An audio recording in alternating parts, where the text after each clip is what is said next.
প্রকৃতির মতো মনে হবে, সেই সাথে এই শিশুর মেজাজ অত্যন্ত খিটখিটে হবে এবং রাগান্বিত থাকবে, ক্রস মাইন্ডেড হবে। তাহলে এই ক্ষেত্রে আমরা অবশ্যই অ্যাব্রোটানামকে আমরা চিন্তা করব।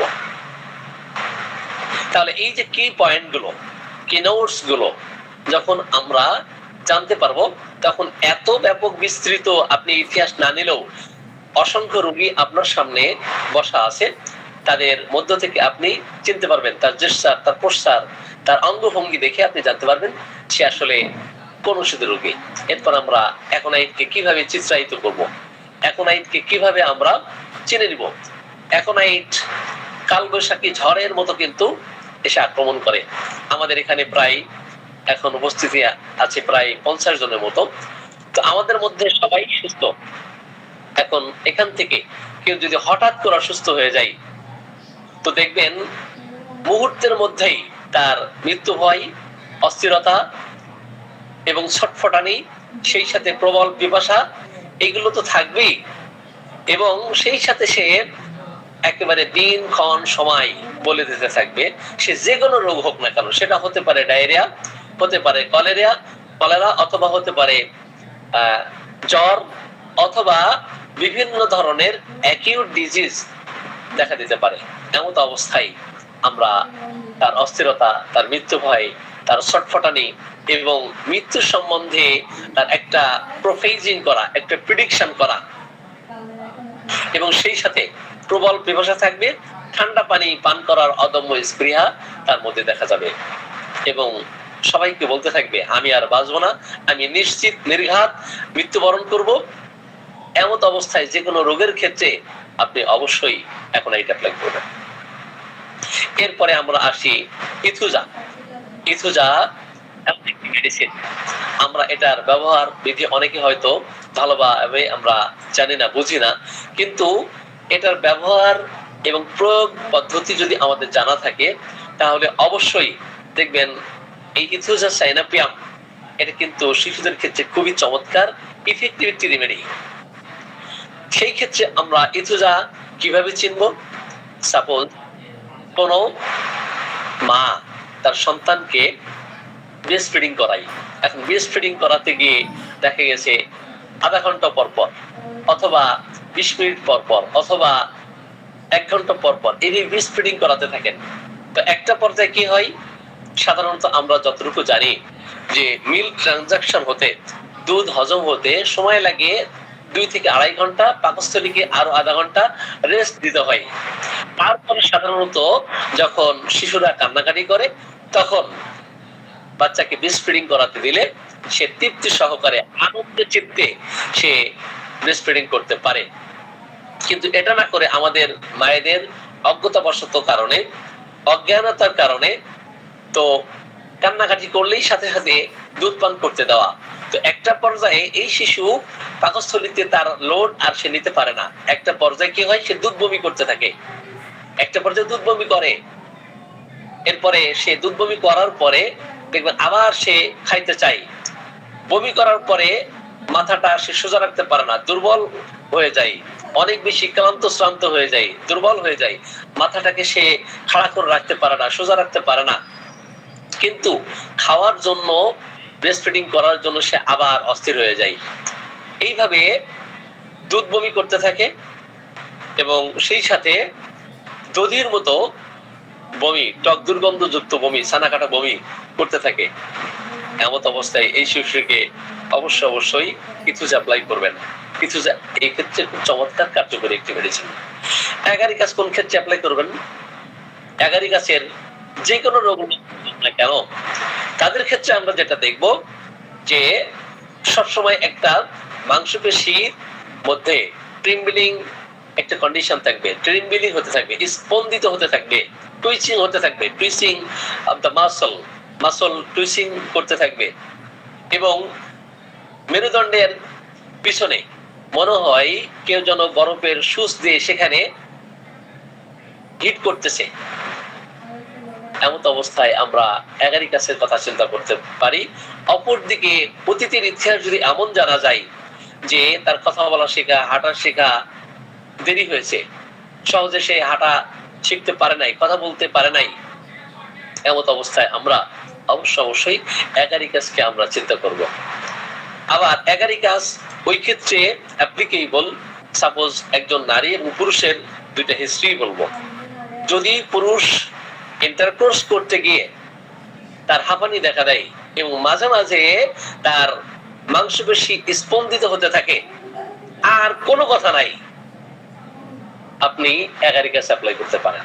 আমি কি বললাম, যে কোন পুরুষ ইন্টারকোর্স করার সময় যদি হাঁপানিতে আক্রান্ত হয় এবং সমস্ত শরীরের যে কোনো একটা জায়গায় তার মাসলটা টুইচিং হতে থাকে, ট্রিম্বলিং হতে থাকে, এমত অবস্থায় আমরা অ্যাগারিকাসের কথা আমরা চিন্তা করব। আবার অপরদিকে কোন নারী যদি নতুন বিয়ে শাদীর পরে দেখা গেছে ইন্টারকোর্স করাকালীন সময়ে মূর্ছা চলে যায়, অজ্ঞান হয়ে যায়, অচেতন হয়ে যায়, অতীতের ইতিহাস যদি জানেন যে সে কথা বলা শেখা, হাঁটা শেখা এটা দেরিতে হয়েছে, অপরদিকে শরীরের যে কোনো জায়গার মাংসপেশি স্পন্দিত হয়, আপনি আর কোনো কথা চিন্তা না করেই আপনি অ্যাগারিকাস অ্যাপ্লাই করতে পারেন। তাহলে এই এতটুকু কি পয়েন্ট, কি নোটস যদি আমরা জানতে পারি, তাহলে কি মেডিসিন প্রয়োগ করা কি সহজ না কঠিন? অবশ্যই সহজ।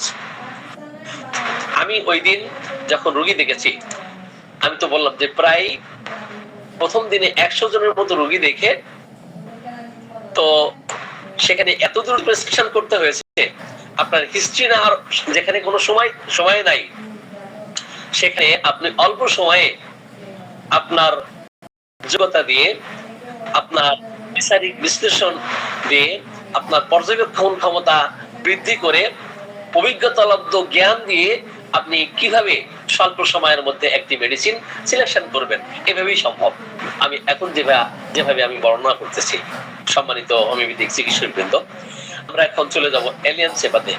এলিয়ান সেবা এটা কোথা থেকে উৎপত্তি হয়েছে আমরা সকলেই কম বেশি জানি। তো পেঁয়াজ থেকে উৎপত্তি হয়েছে। পেঁয়াজের ধর্ম কি? পেঁয়াজ কাটতে গেলে যে অবস্থাটা তৈরি হয়, অনুরূপ ভাবে কোন রোগীর মধ্যে যদি আমরা এমন দেখি যে তার চোখ দিয়ে, নাক দিয়ে পানি ছড়তেছে এবং সেটা হাজাকর,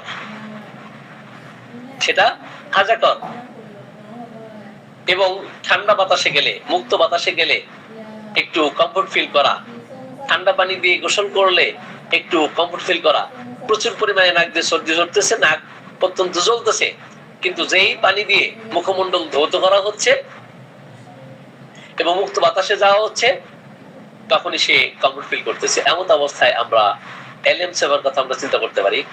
আমরা অ্যালোর কথা কিভাবে চিন্তা করব? এলো আর গেল। এখন শুধু পাতলা পায়খানার ক্ষেত্রে এমন হয় না, কোষ্ঠকাঠিন্যের ক্ষেত্রেও এমন হয়। ডক্টর ন্যাশের একটি হিস্ট্রি বলি।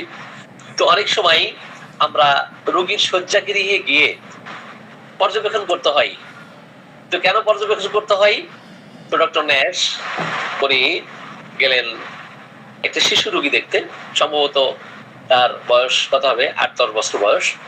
তো এই বাচ্চাকে প্রতিনিয়তই বাবা মা তাকে মারধর করে, তিরস্কার করে, বকাঝকা করে। তো আসলে সে ইচ্ছা করেই কি মলত্যাগ করে ফেলে, না অনৈচ্ছিক ভাবে ইনভলেন্টারি আপনার স্টুল এভাবে এসে যায়, ডিসচার্জ হয়ে যায়?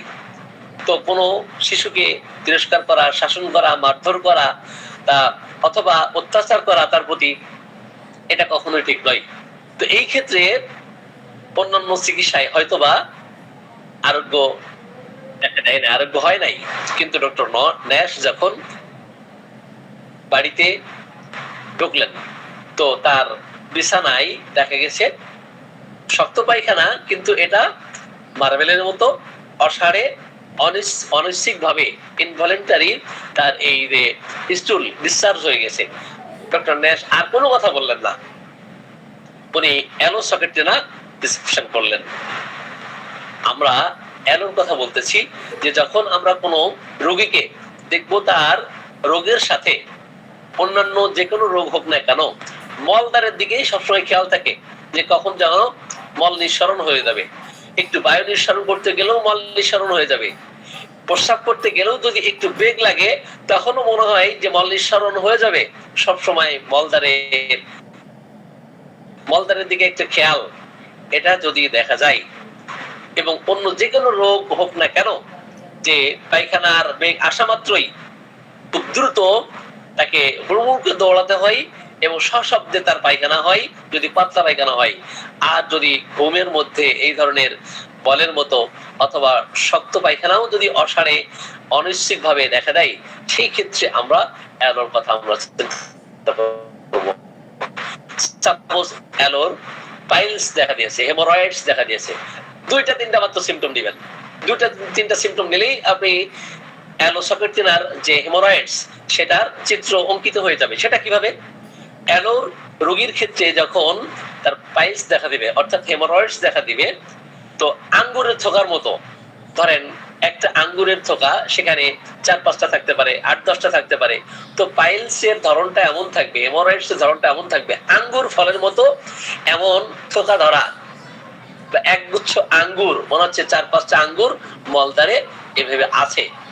যখনই পায়খানা করে তখনই দেখা যায় ওটা বের হয়ে আসতেছে। এটা ইন্টারনাল এক্সটার্নাল উভয়ই হতে পারে হেমোরয়েডস। তো এই ক্ষেত্রে প্রচন্ড পেইন করতে থাকে, বার্নিং করতে থাকে, আক্রান্ত স্থানে ঠান্ডা দিলে একটু ভালো ফিল করে, গরম সেক দিতেও পারে না এবং গরম কিছু প্রয়োগ করা সেটাও সে অসহ্য বোধ করতে থাকে। ঠান্ডা দিলে উপশম হবে, বাতাস করলে উপশম হবে, গরম কাতর, এবং সেই সাথে তার পায়খানার বেগ হঠাৎ করে আসলো আর অমনি চলে গেল, এবং ওই যে হেমোরয়েডস দেখা দিল। এই হেমোরয়েডস এর ক্ষেত্রে আপনি অবশ্যই অ্যালোসকেটিন অ্যাপ্লাই করবেন। আবার অ্যালোসকেটিন দেওয়ার পরে তার কমপ্লিমেন্টারি মেডিসিন, কলোয়েডাল মেডিসিন, যদি সালফারের লক্ষণ আসে সালফার অ্যাপ্লাই করবেন। সালফার অ্যাপ্লাই করলে তাকে কমপ্লিটলি আরোগ্য করা সম্ভব হবে। সম্মানিত উপস্থিতি, আপনারা আজকের যে আলোচ্য বিষয়, আজকের যে topic rapid remedy selection in homeopathy, এটা আপনাদের কাছে অত্যন্ত সহজ মনে হচ্ছে না কঠিন মনে হচ্ছে? জি, আপনাদের কাছে কি এটা সহজ মনে হচ্ছে না কঠিন মনে হচ্ছে? জি, তো আমরা চলে যাই অ্যালুমিনার কিভাবে পিকচার অঙ্কন করব। অ্যালুমিনার দেখবেন তার সেনসিটিভিটি কম থাকে। যদি কিনা আমরা দেখতে পাই অ্যালুমিনার শিশু রোগী, তো শিশু রোগীর কি হয়েছে? কোষ্ঠকাঠিন্য, 2 দিন 3 দিন 4 দিন 5 দিন 1 সপ্তাহ তার পায়খানা হতে চায় না, অবস্ট্রেনেট কনস্টিপেশন। এখন কজেশন খুঁজেন, কজেশন খুঁজে দেখবেন এই মা ব্রেস্ট ফিডিং করায় নাই ভিন্ন ভিন্ন কারণে, এটা তার একান্তই ব্যক্তিগত বিষয়, অথবা এই সন্তান ভূমিষ্ঠ হওয়ার পরে মানে স্তনে দুধ আসে নাই, মায়ের স্তনে দুধ না আসার ফলে বাজারে যে সমস্ত কৃত্রিম দুধ, এই কৃত্রিম দুধ খাওয়ানোর ফলে একটা পর্যায়ে তার কোষ্ঠকাঠিন্য দেখা দিয়েছে। এই ক্ষেত্রে আপনি অ্যালুমিনার কথা আপনি চিন্তা করবেন। অ্যালুমিনা কখনো ব্যর্থ হলে আপনি সালফার অ্যাপ্লাই করবেন, আপনি ব্যর্থ হবেন না ইনশাআল্লাহ। অপরদিকে অ্যালুমিনা রোগী যখন আপনার সাপোজ কোনো যুবক যুবতী অথবা বয়স্ক কোনো রোগী আসলো, আসার পরে দেখা গেছে সে কপালে এইভাবে আঙ্গুল দিয়ে ঘর্ষণ করতেছে। কি করতেছে? কোন ইন্টেলেকচুয়াল পার্সনের সামনে কথা বলতে গিয়ে সে প্রথমে এইভাবে কি করে, কপালটা ঘষতে থাকে এবং ধীরে ধীরে উত্তর প্রদান করতে থাকে। যেহেতু এই ওষুধের ক্রিয়াটা অত্যন্ত ধীর গতিশীল, যার ফলে এই ওষুধের ক্রিয়া ধীরে কাজ করবে এবং তার চিন্তা দর্শন, তার রোগের গতি প্রকৃতি সেটাও হবে ধীর।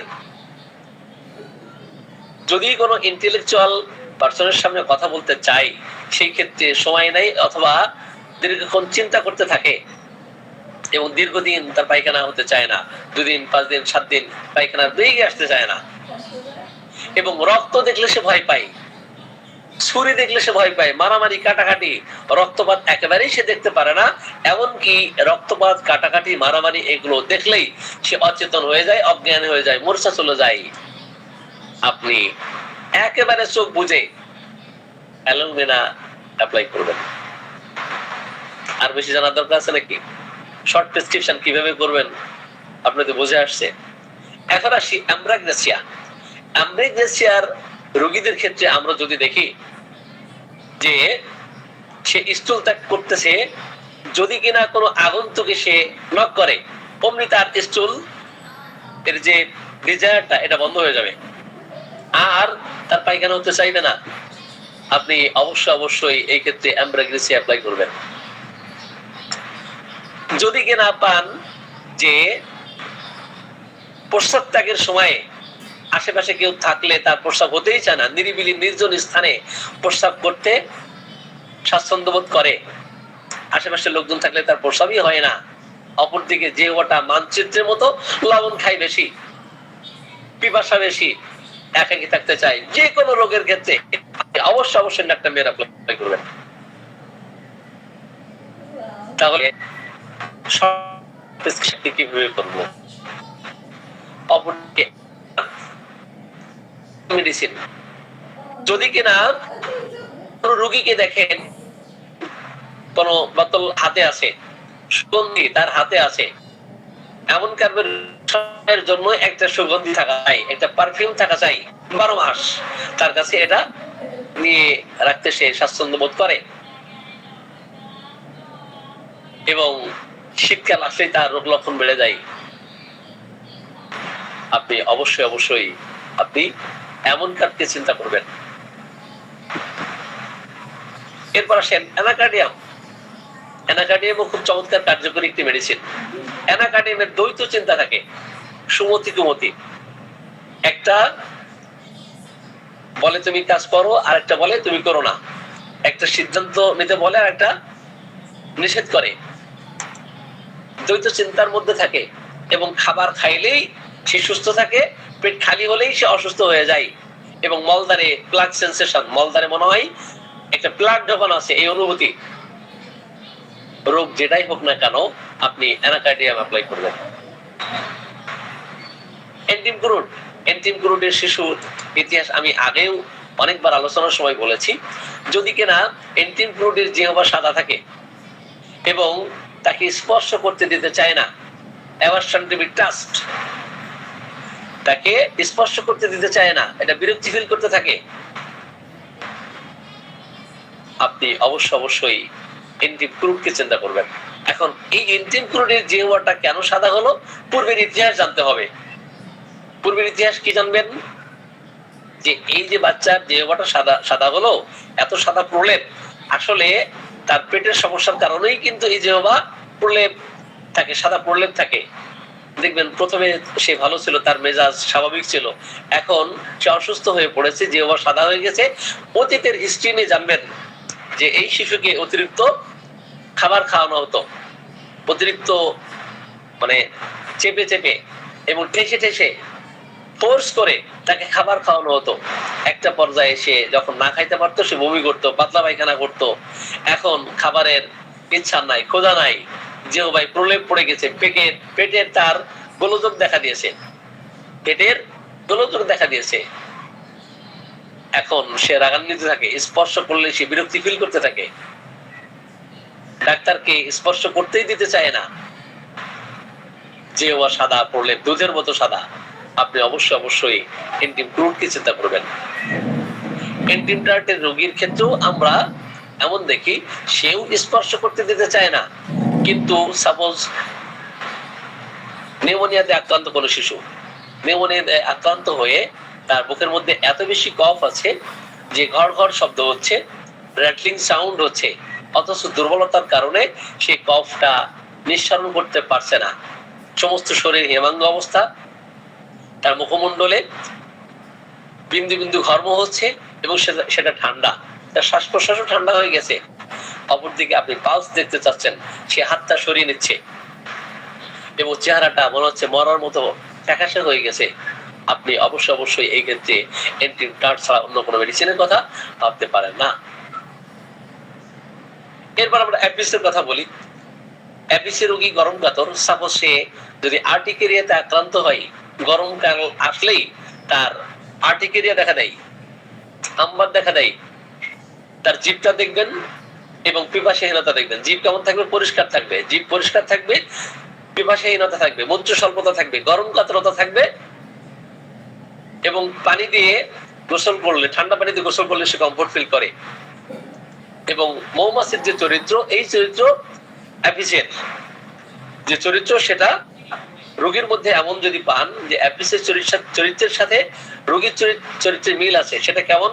ফুল ফোটালে যে অবস্থা তৈরি হয়, মৌমাছিতে দংশন করলে যেমন ফুলে যায়, অনুরূপভাবে কোনো পেশেন্ট যদি এই ধরনের তার সমস্ত শরীর ফুলে গেছে, আমরা অবশ্যই এই ক্ষেত্রে অ্যাপিস ছাড়া অন্য কোনো মেডিসিন চিন্তা করব না।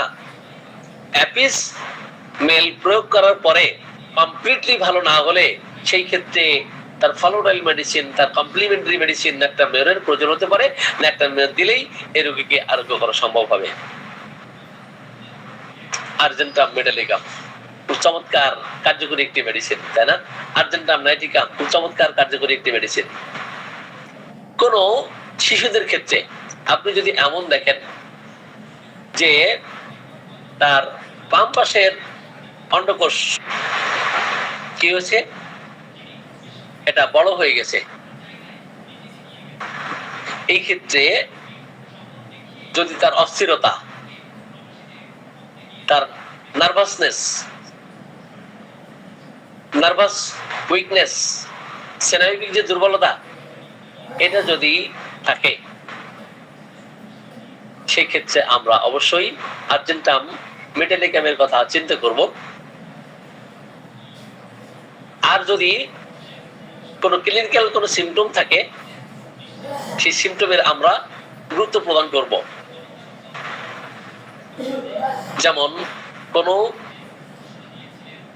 রোগীর ক্ষেত্রে সে যদি হয় পুরুষ, তার ডান পাশ আক্রমণ করবে, আর যদি কিনা নারী হয় তার বাম পাশ আক্রমণ করবে। হতে পারে এমন যে পুরুষ হলে তার ডান পাশের টেস্টিস এটা এফেক্টেড হবে, আর নারী হলে তার লেফট ওভারি এফেক্টেড হবে। সেই ক্ষেত্রে আমরা আর্জেন্টাম মেটালিকামের কথা আমরা চিন্তা করব। আর্জেন্টাইটিকামের একটা হিস্ট্রি বলেই দু একটা কথা আমি শেয়ার করব। কেন্টের কাছে যখন একটা শিশুকে নিয়ে আসা হলো, তো এই শিশুর পাতলা পায়খানা, এই পাতলা পায়খানা কোন রকম ভালো হয় না। তো একটা পর্যায়ে মহামতি doctor Kent argentum nitricum apply করলেন। তো তারপরও সুনির্বাচিত সুনির্দিষ্ট মেডিসিনে শিশুর এই পাতলা পায়খানা দূর করা সম্ভব হচ্ছে না। তো মহামতি ডক্টর কেন্ট জিজ্ঞেস করলেন যে আপনার ওয়াইফ মিষ্টি অথবা মিষ্টি জাতীয় খাবার, মিষ্টান্ন এগুলো খায় কিনা? তো না না, আমি তো কোনো মিষ্টি খাবার খাই না। তো পাশ থেকে স্বামী বলতেছে, আচ্ছা তোমার জন্য প্রতিদিন যে 200 পাউন্ড করে মিষ্টি নিয়ে আসি, এটা কি করো? তো আচ্ছা আচ্ছা, ওটা তো আমার মানে ভুলে গেছি, ওটা তো আমার জানা নাই। তো দেখেন অনেক মায়েদের ক্ষেত্রে এমন পাবেন যে তারা মিষ্টি, চিনি, মিষ্টান্ন, যে কোনো খাবার, মিষ্টি জাতীয় যে কোনো খাবার এটা খাই, অপরদিকে বাচ্চার পেট খারাপ হয়, পাতলা পায়খানা হয়। এখন মা এই সমস্ত খাবারও খাই, অপরদিকে হোমিওপ্যাথিক ওষুধও খাই, তাহলে তার এই বাচ্চার পাতলা পায়খানা কি ভালো হবে? বাচ্চার পাতলা পায়খানা কখনোই ভালো হবে না। এই ক্ষেত্রে ওই মিষ্টি জাতীয় খাবার, মিষ্টি, চিনি, মিষ্টান্ন খাবার এগুলো অ্যাভয়েড করতে হবে, অপরদিকে তাকে আর্জেন্টাম নাইটিকাম অ্যাপ্লাই করতে হবে। সেই ক্ষেত্রে দেখবেন চমৎকার ফলাফল পাওয়া যাবে। মহামতি ডক্টর কেন যখন তার ওই মিষ্টি খাইতে বারণ করলেন বা নিষেধ করলেন, এরপরে মেডিসিন, পূর্বের মেডিসিন যেটা ছিল সেটাই অ্যাপ্লাই করতে বললেন, তারপরে দেখা গেছে বাচ্চা ভালো হয়ে গেছে। তাহলে এই ধরনের কেস কিন্তু আমাদের সামনে আসে। আর্জেন্টাম নাইটিকাম দেখেন তার মধ্যে নার্ভাসনেস এত বেশি থাকে, কেমন সেটা যদি কখনো সে বাসে যেতে চায়, ট্রেনে যায়, অথবা যে কোনো যানবাহনে যেতে চায়, তো নির্দিষ্ট সময়ের আগেই, 1 ঘন্টা আগেই সে বসে থাকবে, নির্দিষ্ট সময়ের আগেই বসে থাকবে। যে 7টায় হয়তো বা ট্রেন, 6টার সময় গিয়ে বসে থাকবে এবং তড়িঘড়ি কাজ করতে থাকা, এবং আর্জেন্টাম নাইটিকামের রোগীর মধ্যে দেখবেন যখন সে বাড়ি থেকে কোথাও সফর করার জন্য বের হয়, তার আগে কি করতে হয়? বাথরুমে যেতে হয়, ওয়াশরুমে যেতে হয়, গিয়ে পায়খানা করে আসতে হয়। তাহলে রোগ যেটাই হোক না কেন, যদি কিনা আপনি এমন দেখেন এই ধরনের কি নোটস আপনি পাচ্ছেন যে আগে তাকে বাথরুমে যেতে হয়, ওয়াশরুমে যেতে হয়, আগে স্টুল ত্যাগ করতে হয়, তারপরে তার মসজিদে যেতে হয়। যদি সে মন্দিরে যেতে চায় আগে তার পায়খানা করতে হবে। যদি কোনো যুবক কোন যুবতীকে বিয়ের উদ্দেশ্যে দেখতে যায়, আগে ভাগেই দেখবেন যে সম্ভবত একটা ওষুধ পরিচয়ে লেখা আছে নরেন্দ্রনাথ বন্দ্যোপাধ্যায়ের বইটাতে, যে কি বলে একটা শব্দ আমি ভুলে যাচ্ছি, এটা যে বিয়ের সময় কোনে বলে আমি হাঁকবো, বিয়ের সময় কোনে বলে আমি হাঁকবো। তো এটা কেন বলে? তার নার্ভাসনেসের কারণে, তার স্নায়বিক দুর্বলতার কারণে, নার্ভাস উইকনেসের কারণে পায়খানার বেগ আসে। সে মসজিদে যেতে চাইলে, গির্জায় যেতে চাইলে, সে মন্দিরে যেতে চাইলে, অথবা গাড়ি ঘোড়ায় যে কোনো যানবাহনেই সে যাক না কেন, যখনই সে বাড়ি থেকে বের হবে তখনই তার আগে স্কুল ত্যাগ করার জন্য ছুটতে হবে। যে কোনো রোগের ক্ষেত্রে আপনি অবশ্যই অবশ্যই আপনি আর্জেন্টাম নাইটিকাম অ্যাপ্লাই করবেন, যদি কিনা তার তীব্র মিষ্টি খাওয়া আকাঙ্ক্ষা থাকে, তাই না? এবং সে অত্যন্ত স্থির না, এমন অবস্থায় আমরা অবশ্যই আর্জেন্টাম নাইটিকাম অ্যাপ্লাই করব। আর্নিকা শত অসুস্থ থাকা সত্ত্বেও, অনেক বেশি অসুস্থ, অনেক বেশি পীড়িত, তারপরেও দেখবেন সে ডাক্তারের কাছে যেতে চায় না, বলে আমি ভালো আছি, তাই না? এমন অবস্থায় আপনি অন্য কোনো কোর্সের না করেও কিন্তু আর্নিকার কথা ভাবতে পারেন। এবং তার মধ্যে সেনসিটিভিটি এমন থাকে, অ্যাভারশন টু বি টাচড, দেখবেন তাকে টাচ করা, স্পর্শ করা আগে থেকেই সে সতর্ক থাকে। ছোট্ট জানি দৌড় দিয়েছে তার দিকে দূর থেকে, আগে থেকে সাবধান থেকে, অসুস্থ অবস্থায় তুমি এদিকে এসো না, এবং ডাক্তারের কাছে সে যেতে চায় না। এমন অবস্থায় আমরা আর্নিকার কথা আমরা ভাবতে পারি। তার সমস্ত শরীরে কাতলানো বোধ ব্যথা, সেটা টাইফয়েডের ক্ষেত্রে হোক, জ্বরের ক্ষেত্রে হোক, অন্য যে কোনো রোগের ক্ষেত্রে হোক, আঘাত লাগলেই, মাংসপেশিতে আঘাত লাগলে আমরা আর্নিকার কথা চিন্তা করতে পারি। অন্যান্য জায়গায় আঘাত লাগলেও কাজ করতে পারে, কিন্তু গভীর মাংসপেশিতে, ডিপ মাসলে আঘাত লাগলে সেই ক্ষেত্রে আমরা বেলি স্পারকে আমরা চিন্তা করতে পারি।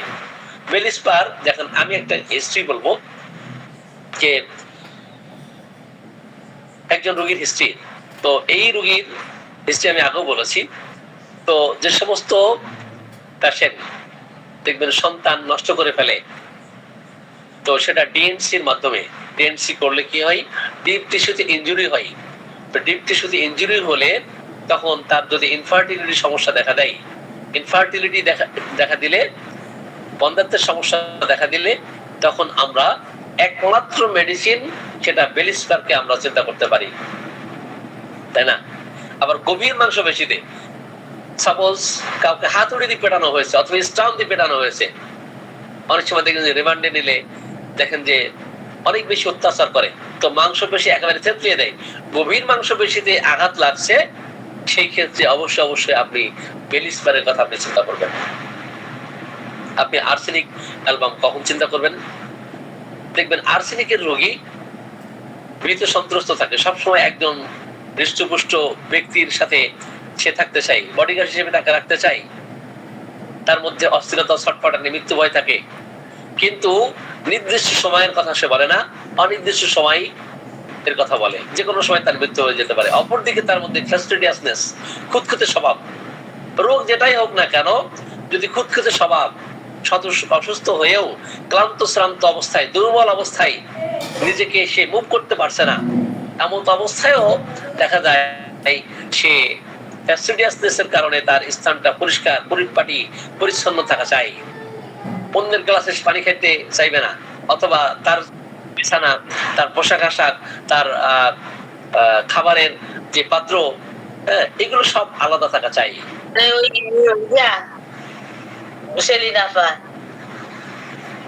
গাজীপুর তার বাসা। ডাক্তার AKM, একটু কষ্ট করে ভিডিওটা অফ করেন আর একটু মিউট আনমিউটে দিয়ে খেলে দেন। ওকে, আমাকে শুনতে পাচ্ছেন ডাক্তার AKM? উনি বুঝতেছেন? হ্যাঁ, শুনতে পাচ্ছেন আমাকে? আমি রিমুভ করে দিই। সম্মানিত চিকিৎসক বৃন্দ, তাহলে এই যে একবার কি পয়েন্ট গুলো আমরা উল্লেখ করতেছি, এগুলো যদি আমরা কোনো পেশেন্টদের ক্ষেত্রে দেখি, তাহলে অবশ্যই এই ধরনের লক্ষণ অনুযায়ী তাদেরকে মেডিসিন অ্যাপ্লাই করব। এবং তাদের রোগ লক্ষণ দেখবেন যে দ্বিপ্রহর এবং রাত্রে, রাত 12টা একটাই অথবা দিন 12টা একটাই। অপরদিকে তার খুঁতখুঁতে স্বভাব, শুধু মাথা ছাড়া আর সকল, বিশেষ করে মাথা যন্ত্রণার ক্ষেত্রে continuous pain in the head, মাথা ব্যথার ক্ষেত্রে সে ঠান্ডা চাই আর বাকি সকল অর্গানে সে গরম চাই। যদি খুঁতখুঁতে স্বভাবের হয় এবং প্রচন্ড মাত্রায় কৃপণ হয়, যে কোনো রোগের ক্ষেত্রে আপনি অবশ্যই আর্সেনিক ছাড়া অন্য কোনো মেডিসিনের কথা আপনি ভাবতে পারেন না। তাহলে আমি আর্সেনিকের কথা কি বলেছি দেখেন, মাথা ব্যথা ছাড়া continuous pain in the head এবং বাকি সকল অর্গানে সে ওয়ার্ম ডিজায়ার করে, গরম সে পছন্দ করে এবং ভালো লাগে, খুঁতখুঁতে স্বভাবের এবং এত বেশি কৃপণ। দেখবেন এভারেজ এর অধীনে যত প্রকার মেডিসিন আছে, যতগুলো মেডিসিন আছে, অন্যতম মেডিসিন হচ্ছে আর্সেনিকাল। তাহলে এই 3-4টা লক্ষণ থাকলে যে কোনো রোগের ক্ষেত্রে আপনি অবশ্যই আপনি আর্সেনিকের কথা চিন্তা করবেন। অপরদিকে তার মডালিটিস, কখন? রাত 12টা একটা এবং দিন 12টা একটা। ইতিহাস কি বেশি না লাগে? আপনি ইতিহাস বেশি নিবেন, নেওয়ার পরে আপনি পয়েন্ট উল্লেখ করবেন যে কোন পয়েন্টের উপরে আপনি এই মেডিসিনকে এমফাসিস করতেছেন, এই মেডিসিনকে বেশি গুরুত্ব প্রদান করতেছেন। অরামমেডিলিকাম, অরামমেড কোন রোগীদের ক্ষেত্রে অ্যাপ্লাই করবেন? জীবনের প্রতি তার ভালোবাসা নাই, দেখবেন যে এমন অবস্থা তার ক্ষেত্রে দেখা যায়। অরামমেড হচ্ছে সিফিলিটিক, রাত আসলেই আত্মহত্যার চিন্তায় সবসময় সে বিভোর থাকে যে কখন সুযোগ পাবে, কিভাবে আত্মহত্যা করবে, এবং আত্মহত্যার চিন্তা করলেই দেখবেন সে অত্যন্ত আনন্দিত থাকে, অত্যন্ত চেয়ারফুল মাইন্ডেড হয়, ভেরি চেয়ারফুল মাইন্ডেড। যখন কিনা আত্মহত্যার চিন্তা করে তখন সে অত্যন্ত প্রফুল্ল থাকে, আনন্দিত থাকে। রোগ যেটাই হোক না কেন, সারা রাত ঘুমাতে পারে না, পায়চারি করতে থাকে, সন্ধ্যা থেকে একদম সূর্য অস্ত যাওয়া পর্যন্ত তার এই পায়চারি, নিদ্রাহীনতা এবং আত্মহত্যার জন্য সুযোগ খোঁজা। আপনি যে কোনো রোগের ক্ষেত্রে আপনি অরামমেড অ্যাপ্লাই করতে পারেন। কেনা এই পৃথিবীর সুখ স্বাচ্ছন্দ্য কেনা গ্রহণ করতে চাই, সকলেই চাই, কিন্তু অরামমেডের রোগী এতটাই হতাশ হয়, এতটাই নিরাশ হয় যে কোনো ব্যবসায়ে সে ক্ষতিগ্রস্ত হলে, অথবা কারো দ্বারা প্রতারিত হলে, অথবা সিফিলিটিক ম্যাজমেটিক কোনো দোষ থাকলে, পারদ সেবনের হিস্ট্রি থাকলে, মার্কারি অতিরিক্ত অ্যাবিউজ অফ মার্কারি, অতিরিক্ত মার্কারির অপব্যবহার দেখা দিলে দেখবেন আত্মহত্যায় সে জীবনকে শেষ করে দিতে চাই।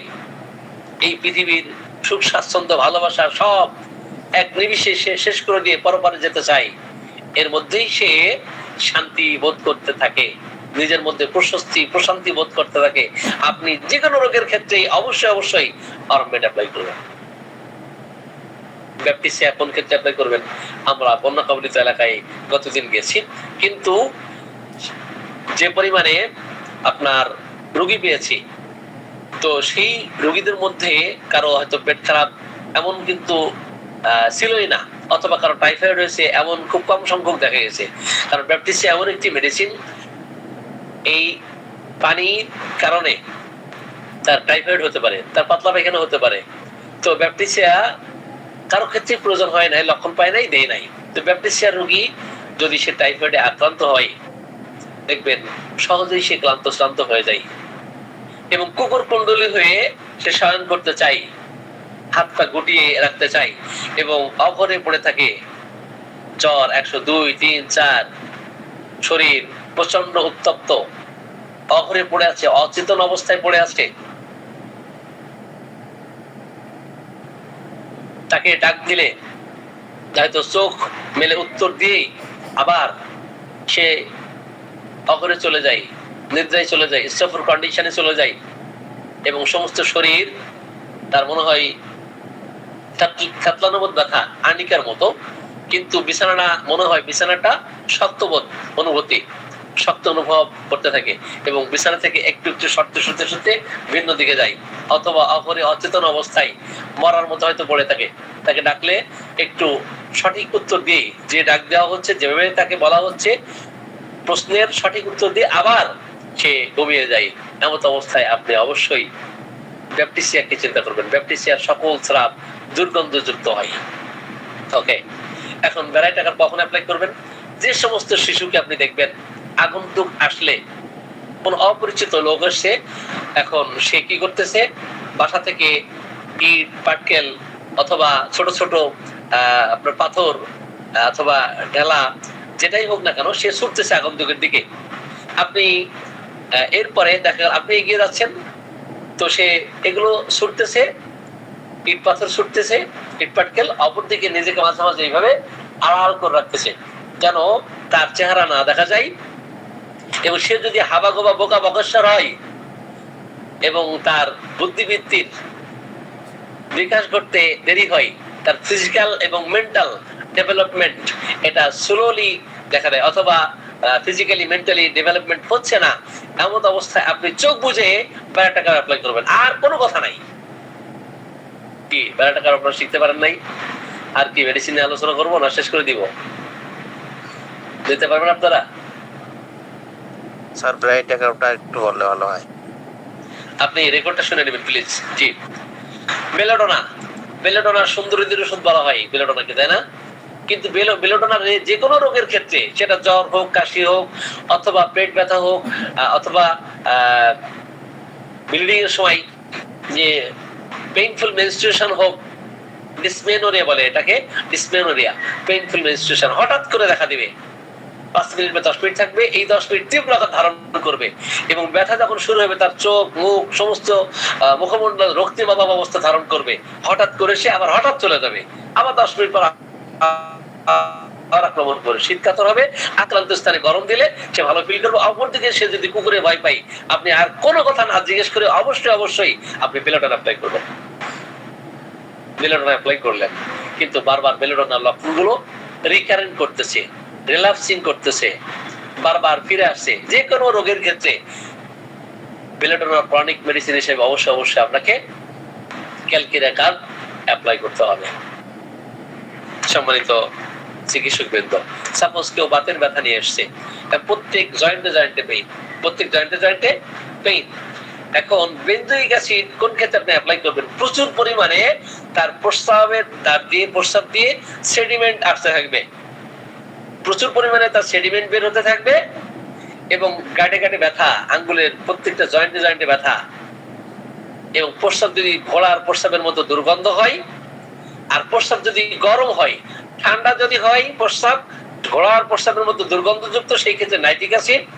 আর যদি প্রস্রাব যদি গরম হয় এবং ঘোড়ার প্রস্রাবের মতো দুর্গন্ধ হয়, প্রত্যেক গাঁটে ব্যথা এবং যত পরিমাণে ইউরিক অ্যাসিড বেরোতে থাকবে তত সে কমফোর্ট ফিল করবে। আপনি আর কোনো কথা নাই, একটি মাত্র মেডিসিন, সেটা হচ্ছে বেনজোইক অ্যাসিড। কি মনে থাকবে? বারবিরিস ভালগারিস। তো বারবিরিসের ক্ষেত্রে দেখেন, যারা কিডনি পাথরে অথবা উচ্চ পাথরিতে সাফার করতে থাকে, তো বিশেষ করে লেফট কিডনি, বাম পাশের কিডনি ব্যথা করতেছে কিডনিতে পাথর থাকার কারণে, কিন্তু এই ব্যথা শুরু হয়ে ব্যাক সাইড থেকে শুরু হয়ে উরু পর্যন্ত ধাবিত হয়। কোন পর্যন্ত ধাবিত হয়? তার উরু পর্যন্ত ধাবিত হয় এবং পেইন হয়, ব্যথা বেদনা করতে থাকে। সেই ক্ষেত্রে ব্যথাটা এক জায়গা থেকে আরেক জায়গায় চলে যায়, এক জায়গায় থাকে না। পেইনস আর ওয়ান্ডারিং, পেইনস আর রেডিয়েটিং, এক জায়গায় থেকে আরেক জায়গায় এটা মুভ করতে থাকে, শিফটিং করতে থাকে। সেই ক্ষেত্রে অবশ্যই আপনি বারবিরিস ভালগারিসের কথা আপনি চিন্তা করবেন। এছাড়াও আর অসংখ্য মেডিসিন আমরা দেখি, বিশেষ করে ব্রায়োনিয়া কখন আপনি পাবেন বা কখন আপনি ব্রায়োনিয়া অ্যাপ্লাই করবেন। একেবারে কি পয়েন্ট যদি এমন পান, তার প্রচুর পিপাসা থাকবে, এত বেশি পিপাসা যে যত পানি খাবে তত আরো খাইতে ইচ্ছা হবে, অধিক পরিমাণে একবারে অধিক পরিমাণে পানি পান করবে, আধা ঘন্টা 1 ঘন্টা পর পর অত্যধিক পরিমাণে পানি পান করবে যে কোনো রোগের ক্ষেত্রে। এবং সেই সাথে তার মুভমেন্টে, সকল প্রকার মুভমেন্টে তার বৃদ্ধি হবে। একেবারেই সে চুপচাপ থাকতে স্বাচ্ছন্দ্য বোধ করবে, নড়াচড়া করতে চাইবে না, সকল প্রকার মুভমেন্টে তার কষ্ট বেড়ে যাবে।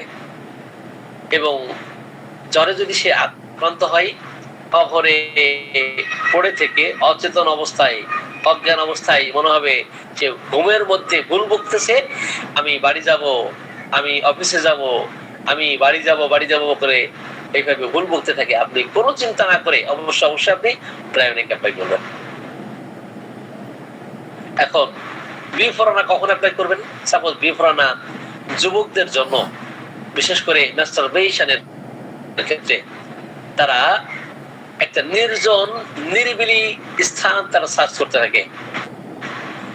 যখনই সে নিরিবিলি নির্জন স্থানে যাবে তখনই সে ম্যাস্টারবেশন করবে। ঝড়ে জঙ্গলে গিয়ে অথবা ওয়াশরুমের মধ্যে গিয়ে সে সুযোগ খুঁজে কখন ম্যাস্টারবেশন করবে। পুরো ব্যাঙের সাথে আপনি তুলনা করবেন। পুরো ব্যাঙ আপনারা চিনেন না? কোন ব্যাঙ চিনেন আপনারা? কোন ব্যাঙের স্বভাব কি? কোনায় কোনায় থাকা না? কোন ব্যাঙের স্বভাব কি? কোনায় কোনায় থাকা। দেখবেন যে একবার ঘরের একটা কর্নারে কোন ব্যাঙ আছে। অনুরূপ ভাবে এই কোন ব্যাঙ কোনায় কোনায় থাকতে চাই এবং যুবকেরাও ম্যাস্টারবেশনের জন্য কোনা খুঁজতে থাকে। আড়ালে যেতে চাই, আবডালে যেতে চাই, ওয়াশরুমের মধ্যে যেতে চাই, তাই না? যখন সুযোগ পাই ম্যাস্টারবেশন করে। আপনি কোনো চিন্তা না করে অবশ্যই আপনি বিফোরানাকে অ্যাপ্লাই করবেন। ক্যালকেরাকার কখন অ্যাপ্লাই করবেন? ক্যালকেরাকার এই রোগীদের ক্ষেত্রে যদি তার হাঁটা শেখা, কথা বলা শেখা, তার ব্রহ্মতর জোড়া লাগা, তার দাঁত উঠতে দেরি হওয়া এবং মানে শরীর স্বাস্থ্য অত্যন্ত স্থূলকায় হয়, মোটা দেহের অধিকারী হয়, মাথাটা মোটা থাকে, পেট মোটা থাকে, হাত পা শীর্ণ থাকে এবং যত খাই সে তত মোটা হয়, কিন্তু যথাসময়ে সে হাঁটতে পারে না, হাঁটতে গিয়ে সে পড়ে যায়। অপরদিকে ডিম খাওয়ার অদম্য স্পৃহা, ডিম খাওয়ার প্রবল আকাঙ্ক্ষা যদি দেখা দেয়, যে কোনো রোগের ক্ষেত্রে আপনি অবশ্যই ক্যালকেরাকার অ্যাপ্লাই করবেন। সম্মানিত চিকিৎসকবৃন্দ, এই র্যাপিড সিলেকশন করতে হলে, হোমিওপ্যাথিতে দ্রুত মেডিসিন সিলেকশন করতে হলে আপনি অবশ্যই এই পয়েন্টগুলো খেয়াল রেখেই সামনে এভাবে প্রেসক্রিপশন করতে পারবেন। ক্যালকেরাফ্লোর সাপোজ কারো টিউমার হয়েছে, এখন টিউমার এত বেশি শক্ত, পাথরের মতো, টিউমার এত বেশি শক্ত, সেটা পাথরের মতো শক্ত। আপনি সেই ক্ষেত্রে 2-3টা মেডিসিন এর কথা চিন্তা করতে পারেন। সালিসিয়ার কথা ভাবতে পারেন, আপনি ক্যালকেরাফ্লোরের কথা ভাবতে পারেন। অবশ্যই সেই ক্ষেত্রে আমরা ক্যালকেরাফ্লোর অ্যাপ্লাই করব। সাপোজ কারো ফোড়া হয়েছে, এখন এই ফোড়া পাকেও না, গলেও না এবং গভীর মাংস পেশিতে, অনেক গভীরে, ডিপ মাসলে তার ফোড়া হয়েছে, এখন এটা পাকেও না, গলেও না। অপরদিকে রোগী অস্ত্রোপচার করতে ভয় পাচ্ছে, অপারেশনের ভয় তার মধ্যে আছে। আপনি ক্যালকেরাকার দিবেন, ওটা অ্যাবজর্ব হয়ে যাবে, বুঝবেন, রোগী ভালো হয়ে যাবে। সম্মানিত চিকিৎসকবৃন্দ, আমরা আর 2-একটা মেডিসিনের কথা তুলে ধরেই আজকের আলোচনা শেষ করব। ক্যালকেরাফস, ক্যালকেরাফসের রোগীদেরকে এখানে 2টা সমন্বয় পাবেন, কিছু ক্যালকেরা সদৃশ লক্ষণ পাবেন, কিছু ফসফরাস সদৃশ লক্ষণ পাবেন।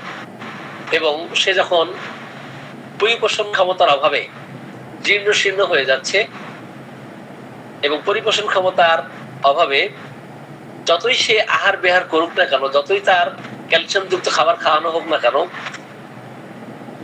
পুষ্টিকর খাবার খাওয়ানো হোক না কেন, তার এই যে শীর্ণতা, জীর্ণতা, এটা কোনোভাবেই দূর হতে চায় না। এত বেশি শীর্ণ হয়ে গেছে, এত বেশি জীর্ণ হয়ে গেছে, মেরুদণ্ডটা বাঁকা হয়ে গেছে, মেরুদণ্ড কি হয়ে গেছে? বাঁকা হয়ে গেছে, সামনের দিকে ঝুঁকে গেছে। আপনি অবশ্যই ক্যালকেরাফসের কথা আপনি চিন্তা করবেন। যদি তার অতীতের ইতিহাস এমন থাকে যে দাঁত ওঠা, কথা বলা শেখা, হাঁটা শেখা দেরি হয়েছে, অপরদিকে চক, পেন্সিল, পরিমাটি এগুলো খাওয়ার অদম্য স্পৃহা ছিল, আপনি অবশ্যই সেই ক্ষেত্রে ক্যালকেরাফস অ্যাপ্লাই করবেন। এরপরে আমরা ক্যালকেরাফস ছাড়া আরো অনেকগুলো মেডিসিন এইভাবে আমরা পাই। যদি আমরা ক্যান্সারিসের কথা আমরা বলি, যে ক্যান্সারিসের প্রস্রাবের আগে, পরে এবং সময়, 3 সময় জ্বালা থাকে। কারো কিডনিতে পাথর হয়েছে, ফোটায় ফোটায় প্রস্রাব হচ্ছে এবং প্রস্রাবের আগে সময়ে পরে 3 সময়ে জ্বালা ফোটায় ফোটায় প্রস্রাব হয়, অনেক বেশি বেগ দেয়, জ্বালা পোড়া করতে থাকে, আগুনে পুড়িয়ে দিলে যে ধরনের জ্বালা হয় এই ধরনের জ্বালা পোড়া করতে থাকে, যার ফলে সে মনে করে আমি একটু পানি খাইলে মনে হয় জ্বালা কমবে, কিন্তু পানি খাইলে আরো তার যন্ত্রণা বেড়ে যায়।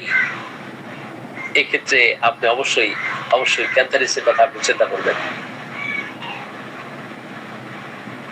ক্যান্সারিস দিলে সেই ক্ষেত্রে তার ওই কিডনি পাথর বলেন, উচ্চ পাথর বলেন, সেটা দূর করা সম্ভব। কার্বোভেজ দেখেন এমন একটি মেডিসিন, জীবনের একেবারে শেষ পর্যায়ে, চরম পর্যায়ে, 11th আওয়ারে, টারশিয়ারি স্টেজে এসে যখন জীবন প্রদীপ একেবারে নিভৃত অবস্থা, এমন অবস্থায় কার্বোভেজ খুব চমৎকার কার্যকরী। এবং অসুস্থ অবস্থায় সে শুধু বলে আমাকে বাতাস করো। এখন জোরে বাতাস করতে বলে না আস্তে আস্তে বলে? আস্তে আস্তে যদি বাতাস করতে বলে তাহলে সেই ক্ষেত্রে হবে চায়না। যদি আস্তে আস্তে বাতাস করতে বলে আস্তে আস্তে, তাহলে চায়না। আর যদি খুব দ্রুত বাতাস করে, দ্রুত বাতাস করলে সে ভালো ফিল করে, অবশ্যই অবশ্যই আপনি সেই ক্ষেত্রে কার্বোভেজের কথা আপনি চিন্তা করবেন। এবং কাঠের যে চরিত্র, কাঠ কয়লার যে চরিত্র, কাঠ কয়লার চরিত্রের সাথে রোগীর রোগ লক্ষণ এত বেশি যে যে কোনো রোগ ভোগ করার পরে সে আর কখনো সুস্থ হতে পারে নাই। হতে পারে সেটা হাম অথবা ডায়রিয়া অথবা কলেরা, যে কোনো জটিল রোগ থেকে আক্রান্ত হয়ে আর সে সুস্থতা লাভ করতে পারে নাই। এই ক্ষেত্রে কার্বোভেজ খুব চমৎকার কার্যকরী একটি মেডিসিন। কার্বোভেজ কখন অ্যাপ্লাই করবেন?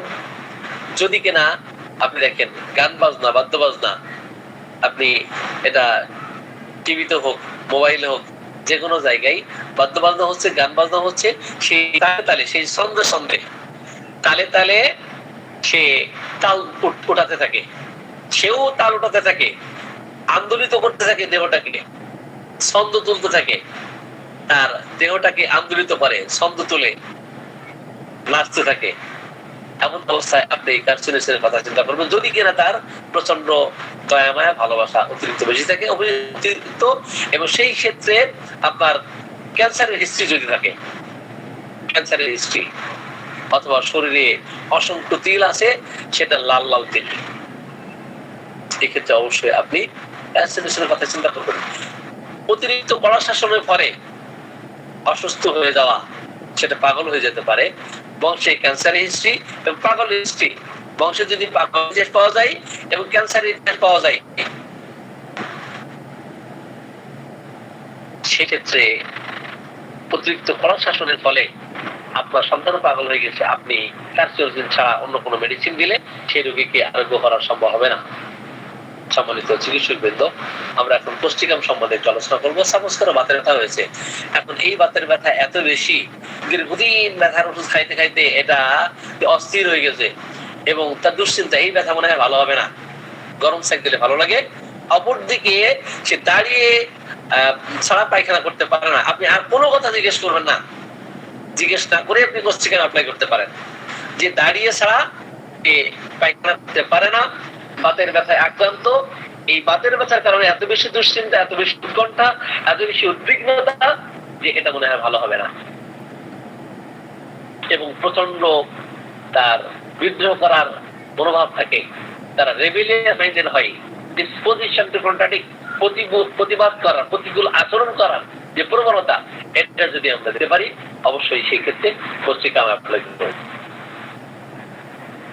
কখন ক্যামোমাইল অ্যাপ্লাই করব? ক্যামোমাইল অ্যাপ্লাই করবো যে ক্যামোমাইল অত্যন্ত গালিগালাজ করতে চাই, অশালীন ভাষায়, অশ্রাব্য ভাষায় গালিগালাজ করে, যে কোনো রোগের ক্ষেত্রে হোক না কেন, তাকে স্পর্শ করলে, তার দিকে তাকালে সে বিরক্তি ফিল করতে থাকে। বিশেষ করে শিশুদের ক্ষেত্রে আমরা এটা দেখি, তাকে ভালোবাসছেন, আদর করছেন, আপনি বাবা বলে ডাক দিলে সে গালি দিতে, অশালীন ভাষায়, অশ্রাব্য ভাষায় সে গালিগালাজ করে, কিন্তু যখন তাকে কোলে করে নিয়ে বেড়ানো হয় এবং দোল দেওয়া হয়, এবং সেই সাথে পাওয়া যায় অ্যামিউলেশন হয়, এমন অবস্থায় আপনি অবশ্যই ক্যামোমাইল অ্যাপ্লাই করবেন। তাহলে মেডিসিনের এত আলোচনা করে করবেন অবশ্যই, কিন্তু একেবারে মূল সিমটম কি, মূল পয়েন্ট ধরে আপনি কোনটাকে ইভালুয়েশন করবেন, কোনটাকে প্রমিনেন্স করে পয়েন্ট বাড়াবেন। তো এটা আপনাকে জ্ঞান দিয়ে এটা চেষ্টা করতে হবে। চিকিৎসকবৃন্দ, আমরা দীর্ঘক্ষণ ধরে আলোচনা করতেছিলাম, আমরা এভাবে আরো কয়েকটা পর্বে আলোচনা করব ইনশাল্লাহ। অলরেডি 10:44 বেজে গেছে। সকলকে ধন্যবাদ জানিয়ে, সকলের সুস্বাস্থ্য কামনা করে, সকলের দীর্ঘায়ু কামনা করে আজকের সংক্ষিপ্ত আলোচনা এখানেই শেষ করছি। আমা আলাইনা ইল্লাল বালাগ। আসসালামু আলাইকুম ওয়া রাহমাতুল্লাহ। সকলে ভালো থাকুন এবং সুস্থ থাকুন। কোনো কোশ্চেন থাকলে কোশ্চেন করতে পারেন। স্যার আসসালামু আলাইকুম স্যার।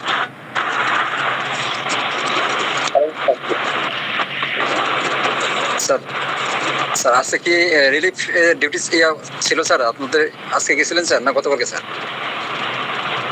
সরি স্যার ওই বন্যা এলাকায় স্যার কবে আসছেন স্যার ওখান থেকে স্যার? ওখান থেকে আমরা গত পরশুদিন আসছি। আমরা 2 দিন রুগী দেখছি এতে কুমিল্লাতে। আগামীকাল নোয়াখালী যাবো চাটখিলে। তো ঢাকা থেকে আমি এবং জাহাঙ্গীর আলম ভাই দুজন যাবো। তো আগামীকালকে যদি যেতে চাই আমাদের সাথে সফর সঙ্গী হিসাবে 2-1 যেতে পারেন। আমাদের নুর ইসলাম ভাই, আপনি যদি যেতে চান ভোরবেলা আমরা রওনা হব মানে সায়দাবাদ থেকে। তো 9টার দিকে ইনশাল্লাহ পৌঁছে যাবো। এরপরে আমরা সারাদিন রুগী দেখে আবার অবশ্যই আমি পরের দিন ব্যাক করবো। আপনারা যারা ঢাকা থেকে যাবেন প্রত্যেকেই চলে আসবেন। পরের দিন আবার নোয়াখালী আরেকটা জায়গায় রুগী দেখতে হবে, সিরিয়ালটা আছে। কাল পরশু ডিউটিতে জড়িত আছে স্যার, এই জন্য যেতে পারছি না। ইনশাল্লাহ স্যার দোয়া করি আপনাদের সফর সফল কামনা হোক স্যার। স্যার আমার একটা প্রশ্ন জানা ছিল স্যার। স্যার ভালগারিস এটা স্যার ওই লেফট কিডনিতে স্টোন হলে কাজ করে স্যার, কিন্তু ব্যথা থাকতে, এটা কি ব্যথা থাকতে হবে এটা নিশ্চিত স্যার? ব্যথা না থাকলে কি কাজ করবে স্যার? হ্যাঁ, ব্যথা থাকে রেডিয়েটিং হয়। ব্যথা থাকে এবং সেটা রেডিয়েটিং হয়। এটা ডিপেন্ড করে পাথরের সাইজ কতটুকু। শোনেন, এখন পাথর থাকার কারণে সেখানে ইনফ্লামেশন হয়েছে কিনা, পাথর বড় হওয়ার কারণে দেখা গেল সেখানে ইনফেকশন হয়ে যাওয়ার টেন্ডেন্সি আছে কিনা। ঠিক আছে, পাথর ছোট হলে ব্যথা নাও করতে পারে, কিন্তু বড় হলে আপনার ব্যথা করতে পারে। স্যার পাথরের size sir 1.3 cm 1.3 cm sir, কোনো ইনফ্লামেশন নাই স্যার, কোনো ব্যথা নেই। ঠিক আছে। তাহলে কি স্যার কাজ হবে স্যার? ভালগেরিস যদি একমাত্র মেডিসিন হতো না, বুঝছেন স্যার?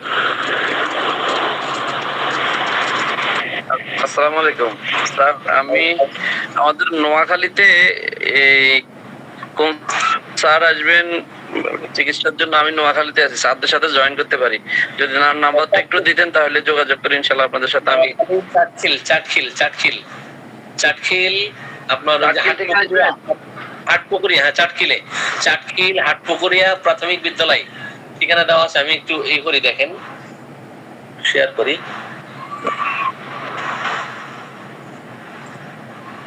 চাটখিল হাটপুকুরিয়া,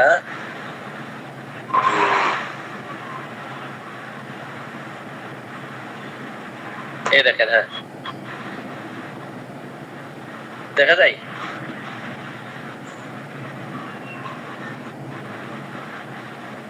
জি স্যার, দেখা যাচ্ছে। নাম্বারটা দেয়া আছে মনে হয় এখানে। হাটপুকুরিয়া সরকারি প্রাথমিক বিদ্যালয়, চাটখিল, নোয়াখালী। জি, আর নাম্বার আছে, নাম্বারটা আপনি স্ক্রিনশট দিয়ে নেন। জি, থ্যাংক ইউ স্যার। জি, আপনারা যারা ওখানে সহকারী হিসেবে একটু হেল্প করতে চান, তো আমরা গতদিন 4-5 জনে প্রায় 550 জন রুগী দেখছি। 550, বুঝছেন? তো আগামীকাল ইনশাল্লাহ আগামীকালও এই নাম্বারটা কার? এখানে যে নাম্বার দেওয়া আছে নাম্বারটা কার স্যার? ইউসুফ ভাইয়ের নাম্বার। আচ্ছা, ঠিক আছে। আসসালামু আলাইকুম। ওয়ালাইকুম আসসালাম।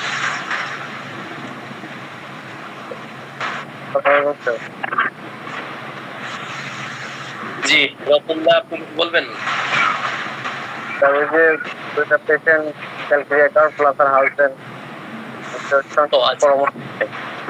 জি, আপনারা আছেন এখন? আপনার সাথে কথা না বলে কিভাবে? ওনারা কি আছেন এখানে? না না লিংক দিব। লিঙ্ক দেন, হ্যাঁ লিঙ্ক দেন, ঢুকতে বলেন। আচ্ছা দেখতে আছে কিনা, আপনি একটু কথা বলতে থাকেন, আমি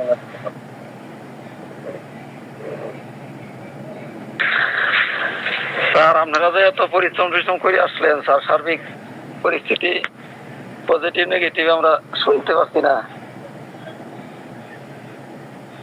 হ্যাঁ কি বললেন? হ্যাঁ, চিকিৎসা সেবা মানুষ কেমন গ্রহণ করছে? হ্যাঁ সেটা তো ছবি দেখে বুঝতে পারছেন না। জি জি সেটা ছবি দেখে বোঝেন নাই? ছবি দেখে জি দেখছি স্যার, আমি তো পোস্ট দিছি। হ্যাঁ দেখেন, মানে উপচে পড়া ভিড় ছিল, এত বেশি ভিড় তো মানে হোম করতে পারবে অবস্থা। আসসালামু আলাইকুম স্যার। স্যার আমার কথা কি ভুলে গেছেন? জামাল হাসান ভাই, ও হো সরি, আপনি একটু বলবেন না? আপনি আচ্ছা আচ্ছা, আপনার কেসটা আমি করবো। ওই যে আর দুজন ঢুকতেছে, আপনার সকলেই থাকবেন। যখন 60 জন ছিল তখন তো বললে আরো ভালো হতো। আমি আলোচনা করতে করতে তো আপনার কথা ভুলেই গেছি। দেখেন কি উপচে পড়া ভিড়, দেখছেন না?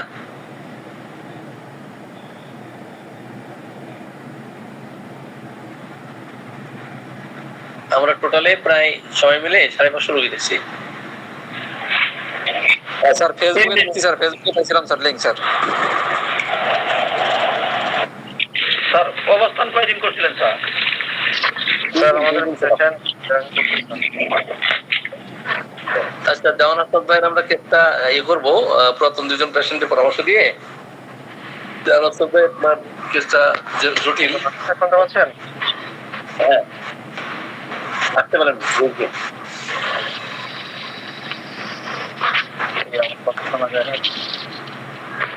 আসসালামু আলাইকুম স্যার। ওয়ালাইকুম আসসালাম। আমার কথা কি শোনা যায় নাকি আপনি নেটওয়ার্কের বাইরে আছেন? স্যার আমি একটু ফোন দেবো স্যার এখন। না ফোন দেওয়ার আপনি এখানেই বলেন। এখানে বলা যাবে? এখানে বলা যাবে? না স্যার। ও আচ্ছা তাহলে ফোন দেন, আমি বলছি ওই যে আপনি ই করেন ওই বললাম মামুন ভাই দুজন রুগী আসছে। কিরেন আপু কথা বলেন। আসসালামু আলাইকুম স্যার। ওয়ালাইকুম আসসালাম। জি স্যার ওষুধ তো শেষ হয়ে গেছে, ওই যে মাছে পেটে ব্যথার জন্য বন্ধ রাখতে বলছিলেন, পরে ওইটা খাইয়ে আবার শেষ করে ফেলছি। এখন আর কোনো সমস্যা নাই, আর চুলকানি তো নাই। আর হচ্ছে ওই ঠান্ডা আর কি স্যার, এখন আবার এই যে গ্রামে আসছি তো দেখা গেছে যে ফজরে নামাজ পড়ে টুকটাক কাজ থাকে, এই জন্য আর কি দেখা যাচ্ছে সকালবেলা একটু দেখা যায় ঠান্ডার ভাবটা, তারপরে আর কি 1 ঘন্টা পরে ঠিক হয়ে যায়, এই আর কি। জি তো সিসি চলতেছে বললাম মামুন ভাই।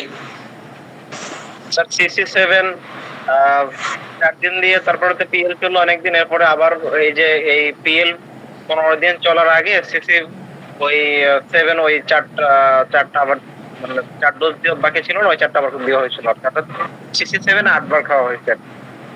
আচ্ছা এখন স্কিন ডিজিজ তো ভালো দেখে, আর যে ঠান্ডা প্রবণতা আর অন্যান্য সমস্যা ছিল সেগুলো ভালো দেখে, তাই না? কিন্তু এই সে সমস্যা, ঠান্ডার সমস্যা মাঝখানে বলতে গেলে ছিলই না, এখন আবার একটু দেখা যাচ্ছে। আপু ঘটনা তো এটাই। হ্যাঁ হ্যাঁ ভাইয়া, মাঝখানে টোটালি স্যার আমার 2 মাস ঠান্ডার কোনো প্রবণতাই ছিল না, কিন্তু স্যার ইদানিং আবার একটু দেখা যাচ্ছে মাঝে মাঝে একটু পানি ছেলে। যেমন স্যার আজ বিগত 4 দিন যাবত হলো আমি শ্বশুর বাড়িতে আসছি, এখন এখানে তো মনে করেন সকালবেলা উঠে থালা বাসন ধোয়া টোয়া এগুলো আছে, এগুলো করতে গেলে দেখা যাচ্ছে স্যার নাক দিয়ে 1-1.5 ঘন্টা পানি পড়ার তালেই থাকে। পরবর্তীতে যদিও মানে 2-1 ঘন্টা পরে এটা ঠিক হয়ে যায় স্যার। এটা মানে আর কি ইদানিং হচ্ছে, মাঝে 2-3 মাস খুব ভালো ছিলাম। আপনি সিসি পরে পরটা দেন, দিয়ে 2-1 ডোজ দিয়ে আবার PL দেন, ঠিক আছে?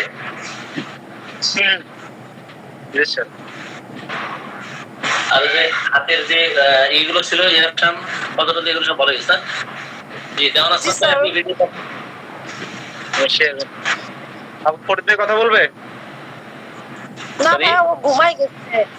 আর ভাইয়া ওই যে ওই বিষয়টা কিন্তু মাথায় রাখেন, স্যার ওই প্রেগন্যান্সির বিষয়টাতে ওষুধ তো কোনো সমস্যা হবে না এই স্থিতিতে। না না না না না ঠিক আছে ঠিক আছে। জি, আপনি ভিডিওতে আসেন আর আমাদের সমস্যাটা সাবরুল ভাই কি বলতে চাচ্ছে ওই শুনে নেই, আপনি ভিডিওতে আসেন একটু। হ্যাঁ আপু আপনি থাকেন না হলে বেরোতে পারেন, সমস্যা নেই। আচ্ছা আচ্ছা ভাইয়া, ঠিক আছে। হ্যাঁ দেওয়ান ভিডিওতে আসেন আপনি। স্যার আসসালামু আলাইকুম স্যার। আচ্ছা জি দেখবি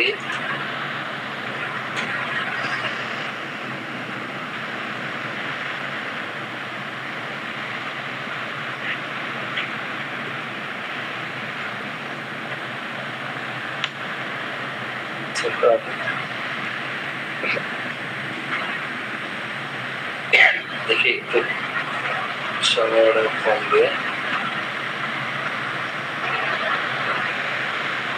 একটু লাইনে থাকেন। হ্যাঁ সতর্ক থাকেন, আমি চেষ্টা একটু নিয়ে দেই। আপনি হোমিওপ্যাথি কি ওষুধ খেয়েছেন সেটা আগে বলবেন। হ্যাঁ স্যার ঠিক আছে স্যার।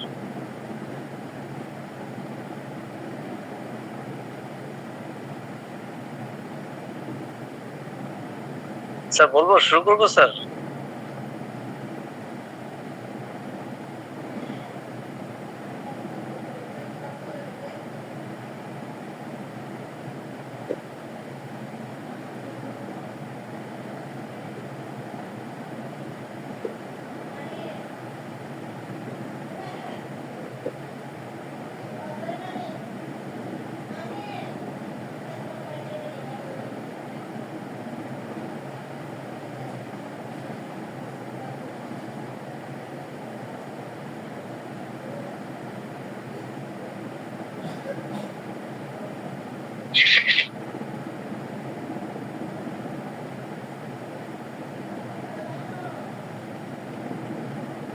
হ্যাঁ দেওয়ান আপনি কি কি ওষুধ খেয়েছেন বলে এ পর্যন্ত?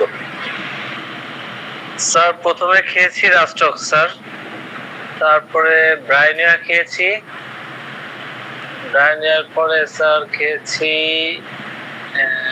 হাইপেরিকাম, আর এখন খেয়েছি ফর্মিকা স্যার।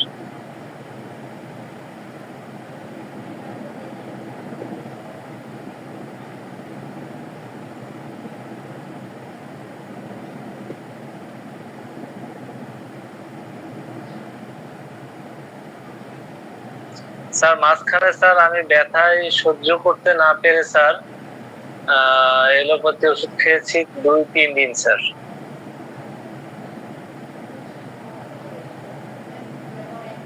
তখন আমি স্যার বিছনা থেকে টোটালি উঠতে পারতাম না, মানে ধরে উঠানো লাগতো। এই ছিল স্যার কন্ডিশন, হাঁটতে পারতেছিলাম না স্যার, মানে ব্যথা মানে এত প্রচন্ড ছিল স্যার, মানে বলার মতো না স্যার।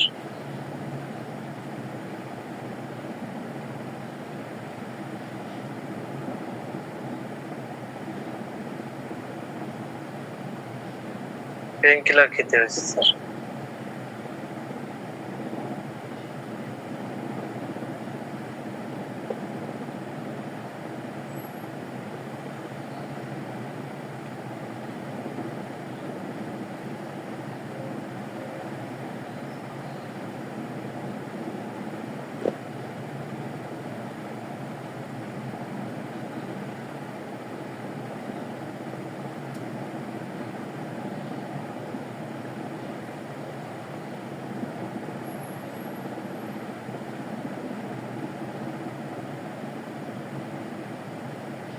জি আপনি বলেন। হ্যাঁ স্যার বলছি, আবার বলবো স্যার মেডিসিন গুলা? হ্যাঁ আমার একটু বলেন। জি জি স্যার প্রথমে খেয়েছি রাস্টক স্যার, তারপরে খেয়েছি ব্রায়োনিয়া, ব্রায়োনিয়া খাওয়ার পরে স্যার খেয়েছি হলো স্যার হাইপেরিকাম 1-2 খাওয়ার পরে স্যার আমার ব্যথার পরিমাণটা এত বেশি ছিল যে ওই সময় স্যার আসলে অফিস করার সুবাদে স্যার আমাকে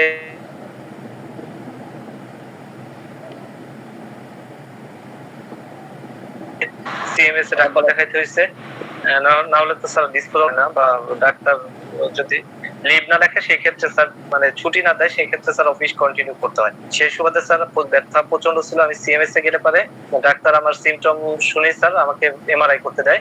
যাই হোক স্যার আমি যেভাবে ওই দিনই এমআরআই করি, এমআরআই করার পরে 2-3 দিন পরেই হচ্ছে হলো আবার ডাক্তার দেখাই, ডাক্তার আমার এমআরআই রিপোর্ট দেখে বলে যে আপনাকে ইমিডিয়েট অপারেশন করতে হবে।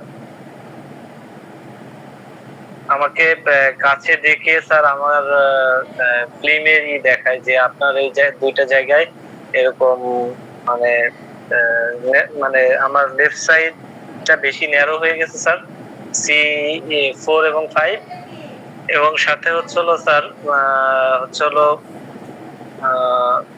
ভিতর ইনার সাইডটা একটু মোটা হয়ে গেছে, যে কারণে স্পাইনাল কর্ডটাকে স্যার চাপ দিয়ে ধরে রাখছে, যে কারণে এই পেইন হচ্ছে স্যার। এই পেইন হওয়ার আগে পেইনটা শুরু হচ্ছিল স্যার আমার যখন পেইন হয় তখন ঘাটটা লক হয়ে যায়, মাসেল স্পাজম হয়, ঘাটটা লক হয়ে যায়, বিশেষ করে বাঁ দিকে স্যার আমি টোটালি মুভ করতে পারি না, মানে ঘাড় মানে অ্যাজ রোবট স্যার।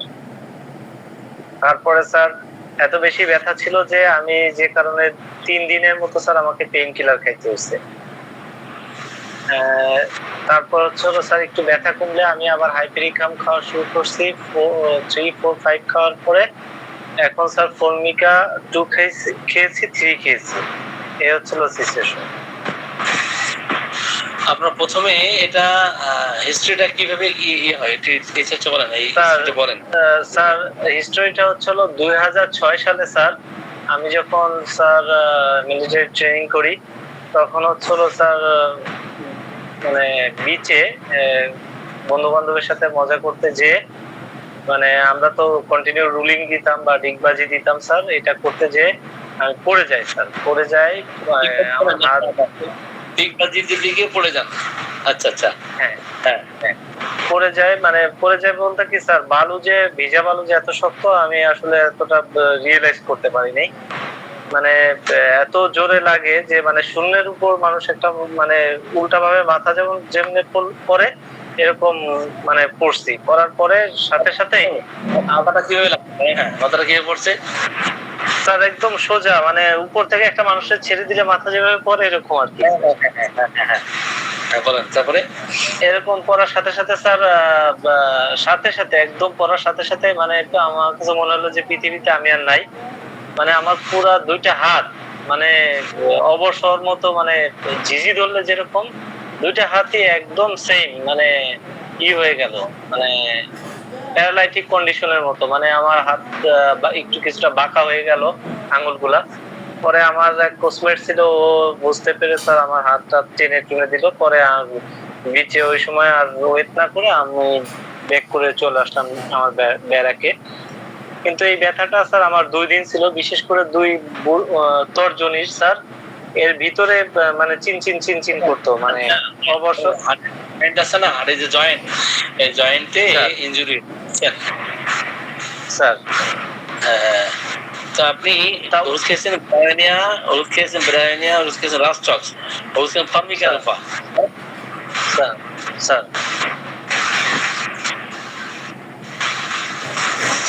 জি জি জি।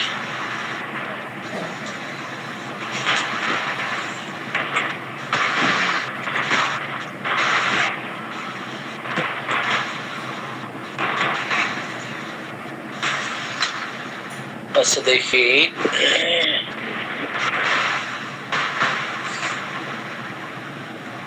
ফ্র্যাকচার তো হয় না, ফ্র্যাকচার হয়েছিল স্যার তখন তো আমি আসলে ট্রেনিং পিরিয়ড ছিল, তখন তো আমি আর কোনো কিছু করি নাই। তো 2-3 দিন পরে যখন এটা পুরোপুরি ভালো হয়ে গেছে আমি মানে আর বুঝতেই পারিনি। তখন আমার ধারণা স্যার ওই সময়টা আমার ইয়ং স্টেজ ছিল, 18-19 বছর বয়স, তখন স্যার হয়তো খুব দ্রুত এটা রিকভারি করে গেছে। হ্যাঁ, পরবর্তীতে এটা স্যার প্রথম দেখা দিল হচ্ছে 2015 সালের সেপ্টেম্বরের 7 তারিখে। জি, সেপ্টেম্বরের 7 তারিখে সন্ধ্যার পরই স্যার আমার মানে ঘাড় দিয়ে পিঠ দিয়ে এত পরিমাণ ব্যথা যে স্যার আমি আর মানে কোনোভাবে শুয়ে থাকতে পারতেছিলাম। খান নাই? এই 3টা মেডিসিন ছাড়া খান নাই? 4টা মেডিসিন খাইছি রিসেন্টলি স্যার। সেটা হচ্ছে ব্রাইনিয়ার, রাস্টমিক, হাইপ্রিকাম, ফলমিক। জি জি জি, আপনার বিষয়টা ভিন্ন, বুঝছেন? বিষয়টা ভিন্ন। হ্যাঁ,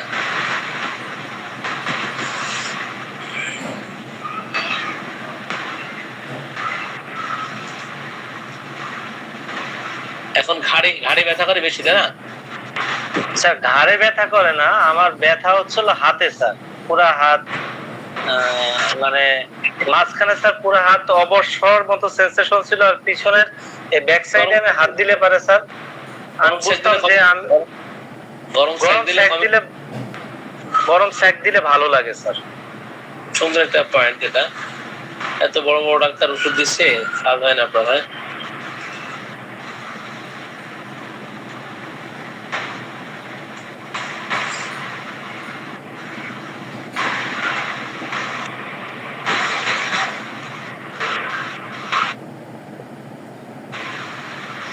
জি, আপনারা কি মেডিসিন দিবেন বলেন তো? স্যার আর্নিকা দেবো স্যার, আর্নিকা মাউন্ট। না, আর একটু কাজ করতে পারেন। শোনেন, ওষুধ একটা করতেছি আমি। এখন এক একজন ডাক্তার তো এক এক মেডিসিন দিছে, হাইপ্রিকাম দিছে, কি ব্রাইনিয়া পেগাচ্ছেন, হাইপ্রিকাম, ব্রাইনিয়া, রাস্টক্স, ফর্মিকা, 4টা মেডিসিন। তো ডাক্তার চেঞ্জ করলেও তো সমস্যা বারবার, বুঝছেন? ডাক্তার চেঞ্জ করলেও সমস্যা। এটা তো অনেক দিনের। স্যার অনেক দিনের স্যার। শুনেন, মেডিসিন ডাক্তার চেঞ্জ করা যাবে না। আপনি কমপক্ষে আমার কাছে 2 মাস চিকিৎসা নেবেন, কমপক্ষে 2 মাসের মধ্যে। প্রথম মাসে আশা করি প্রথমে 15-20 দিনের মধ্যেই ইমপ্রুভ হওয়া শুরু হবে ইনশাল্লাহ। হ্যাঁ, তো এরপরে ভালো মানে ভালো হয়ে গেলে 2 মাসে 80% বা 50% ভালো হয়ে যায়, আরো 2 মাস কন্টিনিউ করবেন, ঠিক আছে স্যার? Okay sir. হ্যাঁ, এখন মেডিসিনের নাম আমি বলবো না, যেহেতু আপনি ডাক্তার, বুঝেন নাই। আরোগ্য হলে পরে বলবো। আপনার ঠিকানা দেন, আমি ওষুধ পাঠাই দেবো। ওকে স্যার ঠিক আছে স্যার। হ্যাঁ, কালকে আপনি ওষুধ একটু নেবেন। ওই যে ওভারে দিব না, এমনি আপনার বাসার ঠিকানা দেন। ওভারে না দিয়ে বাসার ঠিকানা দিলে ভালো হয়, তার বাসায় পৌঁছে দিব আর কি, ঠিক আছে? স্যার ঠিক আছে স্যার, আমি বাসার ঠিকানা দিয়ে আপনাকে সেন্ড করে দেব স্যার। বাসার ঠিকানা দেন।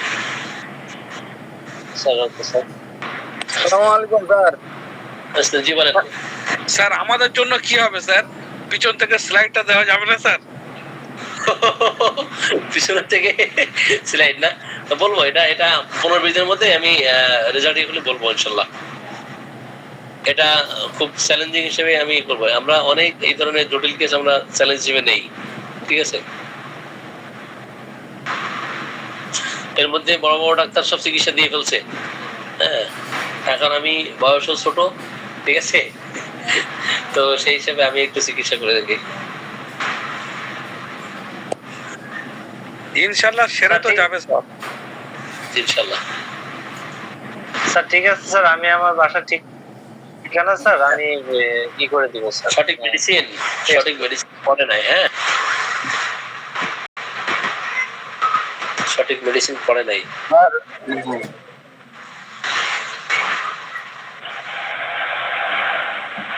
ঠিক আছে, স্যার একটু দাঁড়ান, একটু হাসনাত দেওয়ার না, দেওয়ান হাসনাত। হ্যাঁ,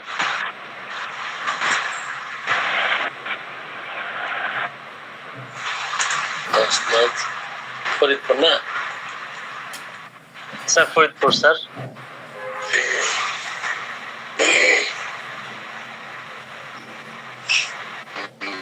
আজকে বয়স কত এখন? 32? 38 স্যার। না স্যার 38 স্যার। 38? ও কিন্তু আমার কাছে বয়স। এসএসসি কত সালে? Sir 2002 sir. আমি 99-এ। তার মানে আপনি তো আমার খুব বেশি জুনিয়র না। স্যার 99 এ স্যার আমার মেজো ভাই ছিল স্যার। ও 99 এ স্যার এসএসসি। আচ্ছা আচ্ছা, 0509। মোবাইল নাম্বার বলেন। স্যার 01756 01756 778 778 623। 623। ওকে স্যার তো ঠিক আছে, আমি কিছু একটা কোশ্চেন করবো।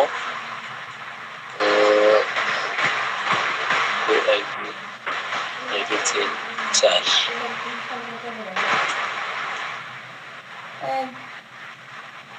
আচ্ছা, কোশ্চেনটা হচ্ছে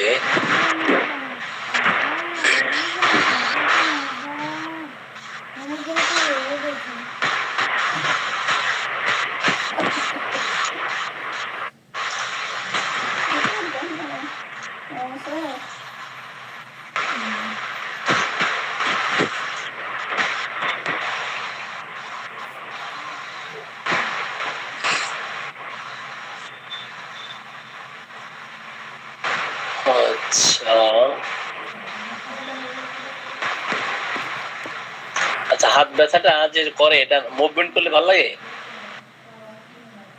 স্যার না না স্যার, মুভমেন্টে আমার এই ব্যথাটা মানে বাড়ে স্যার, মুভমেন্টে বেশি স্যার।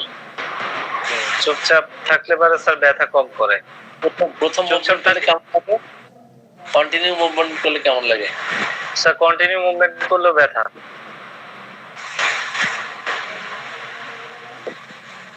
বুঝতে পারছি। স্যার যখন চুপচাপ থাকি মানে একটু নাড়াচাড়া করলেই স্যার ব্যথা করে স্যার। যখন চুপচাপ করি তখনও যে খুব বেশি ভালো থাকে এরকম না স্যার, মানে তুলনামূলক স্যার মুভমেন্টের চেয়ে চুপচাপ ভালো। হ্যাঁ জি, কে কথা বলতে চাইছেন? জি আসসালামু আলাইকুম স্যার। জি ওয়ালাইকুম ভাই। জি স্যার, আমার মেয়ে তো আল্লাহর মধ্যে 3 দিন খাওয়ানোর পরে পরে আরেকদিনও খাওয়াইছে, 4 দিন খাওয়াইছে মোট কার্সিনোসিন M3। জি এখন ভালো? এখন ভালো বলতে জ্বরের সমস্যাটা তেমন নাই, কিন্তু তার হাতে আপনার একেবারে বিচি বিচি কুচ সহকারে এগুলো উঠছে, লেখতে টেখতে পারে না, একেবারে খুবই বেকায়দার ফলা ডান হাতে। পুজ হয়ে আর ওই হোক, সমস্যা নেই। জি আর আর আর কি? ডান হাত বাম হাত এবং শরীরের ভিতরে আছে। আর আচ্ছা, ওই আর যে আর অ্যালার্জির বিষয়গুলো, শ্বাসকষ্টের সমস্যাটা হালকা আছে, একবার দুবার দেখা যায়। আচ্ছা আচ্ছা, গলার ভিতরে ডাকে স্যার, গলার ভিতরে ডাকটা আছে আর কি। জি জি জি। ওষুধ সর্বশেষ কার্সিনোজেন খাওয়াইছেন, এর আগে টিবার করে নাম তো ঠিক আছে। আমি পরামর্শ দেওয়া ছাড়া ওষুধ কিন্তু একটাও খাওয়াই না, নাহলে কিন্তু আরোগ্যের না প্রতি স্যার একদম না, ও তো অনেক চিৎকার করতেছে, তারপরে কোনো মেডিসিনই খাওয়াই না আমরা। খাওয়াই না। আমি যেভাবে দিব সেভাবে করতে হবে, এই আর কি। আর ভাবির কি অবস্থা এখন? এখন কি কার্সিনোসিন আর চলবে স্যার? এখন না, আমি চিন্তা করে আবার এ করবো, এখন না, আপাতত বন্ধ রাখেন। হ্যাঁ 4 দিন চলবে, 4 দিন। হ্যাঁ ওষুধ বন্ধ রাখেন, আমি বলবো আর কি। আচ্ছা ঠিক আছে স্যার। আর ঠিক আছে স্যার, আপনি কালকে তো সময় কোন সময় পাওয়া যাবে আপনাকে? কালকে আর পাওয়া যাবে না, কালকে পরশু দিন 2 দিনে পাওয়া যাবে না, নোয়াখালী 2 দিনই ব্যস্ত থাকবো। আচ্ছা আপনি ঠিক আছে স্যার। নোয়াখালীতে ভোলা থেকে ওই যে ইয়ে আসতেছে, ওই রাসেল আসতেছে। ও আচ্ছা আচ্ছা স্যার, আসলে আসতেছে, তাহলে আমার তো যাওয়া উচিত ছিল, কিন্তু আমি সময়ের সাথে আসলে মিলতে। শনিবারে থাকবেন কই স্যার? শনিবারে শনিবারে চাটখিল থাকবো, চাটখিল। কালকে থাকবেন কোথায়? কালকেও চাটখিল থাকবো। আচ্ছা, সম্ভব হলে স্যার শনিবারে জয়েন করার চেষ্টা করবেন ইনশাআল্লাহ।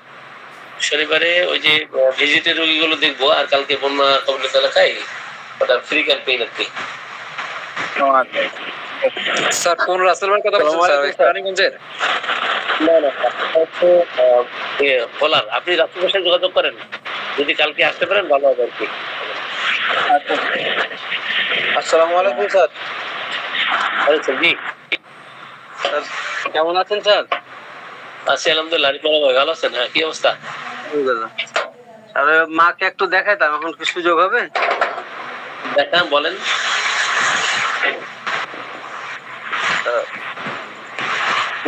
ভিডিওতে ডাকবো স্যার নাকি? আসেন আসেন। হাত উত্তোলন করেছেন রতন দা, হেলেনা ম্যাডাম, জি কামালুদ্দিন ভাই। কামালুদ্দিন ভাই তো পরামর্শ দেওয়া শেষ। আমি অবশ্যই কালকে ভোরে মানে 4:30 উঠবো। 4:30 উঠে তাদের নামাজ পড়ে দৌড় দিতে হবে, ঠিক আছে? স্যার আমি একটা জিনিস জিজ্ঞাসা করি, সেটা হচ্ছে স্যার আমার ওষুধ কি স্যার কালকেই পাঠিয়ে দিবেন? কালকে আসবে স্যার?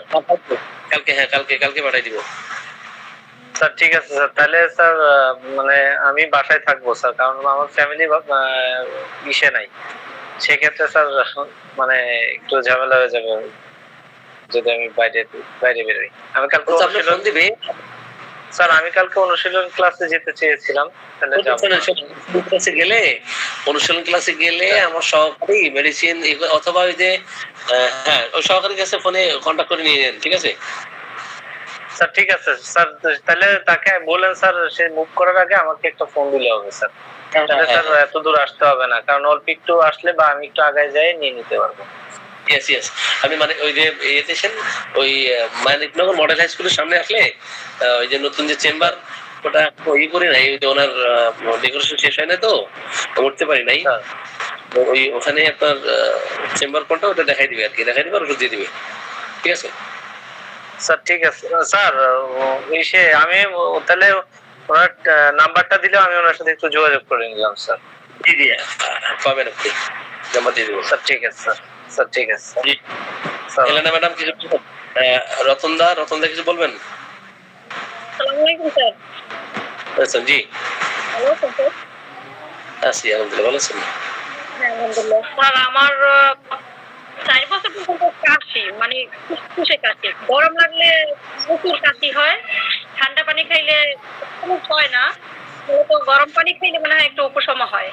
তবে আমি ব্রাইনিয়া খাইছি, ব্রাইনিয়া 30 খাইছি, ওতে তো কিছুদিন ভালো থাকি, আবার শুরু হয়, যেমন মাসের মধ্যে একবার হইবেই। কবে থেকে কাশি, কবে থেকে? স্যার 21 সাল থেকে। ও, আপনার এটা সময় নেই, হিস্ট্রি নিয়ে চিকিৎসা দিতে হবে। এটা দুই এক কথা দেওয়া যাবে না, দুই এক কথা দেওয়া যাবে না হিস্ট্রি ভালো থাকি, আবার পরে আবার শুরু হয়। নিয়ে বলতে হবে আর কি। তাহলে আমি ঢাকায় ফিরে কালকে তো নোয়াখালী যাবো, ঢাকায় ফিরে চিকিৎসা দেবো আপনার। জি রতন দা, রতন দা কিছু বলবেন? হ্যাঁ হ্যাঁ হ্যাঁ, হিস্ট্রি নিতে হবে, টোটাল হিস্ট্রি নিয়ে তারপরে। ঠিক আছে,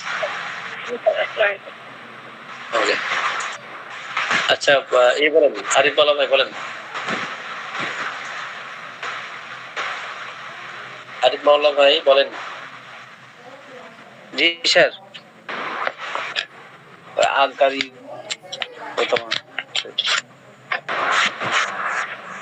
বলেন। স্যার ভিডিও দেবো না ই করবো স্যার, অডিও বলবো? দেন, সমস্যা নাই, পাঠিয়ে বলেন। খালি গায়ে।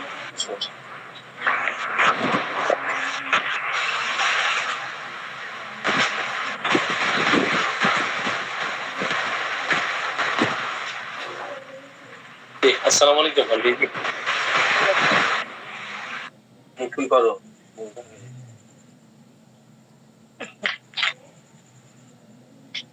কথা বলো। এটা এখানে না, কে জানি। স্যার। জি বলেন, এর আগে কি ওষুধ এসেছিল? আমার অসুবিধা তো ঠান্ডা ভালো হচ্ছে না, আর কাশি। ঠান্ডা কাশি কবে থেকে? ঠান্ডা কাশি অনেকদিন হচ্ছে, ওষুধ খেয়ে খেয়ে হ্যাঁ, তাও মেলা দিন হয়ে গেল, ওষুধ খাইতে আসতো ভালো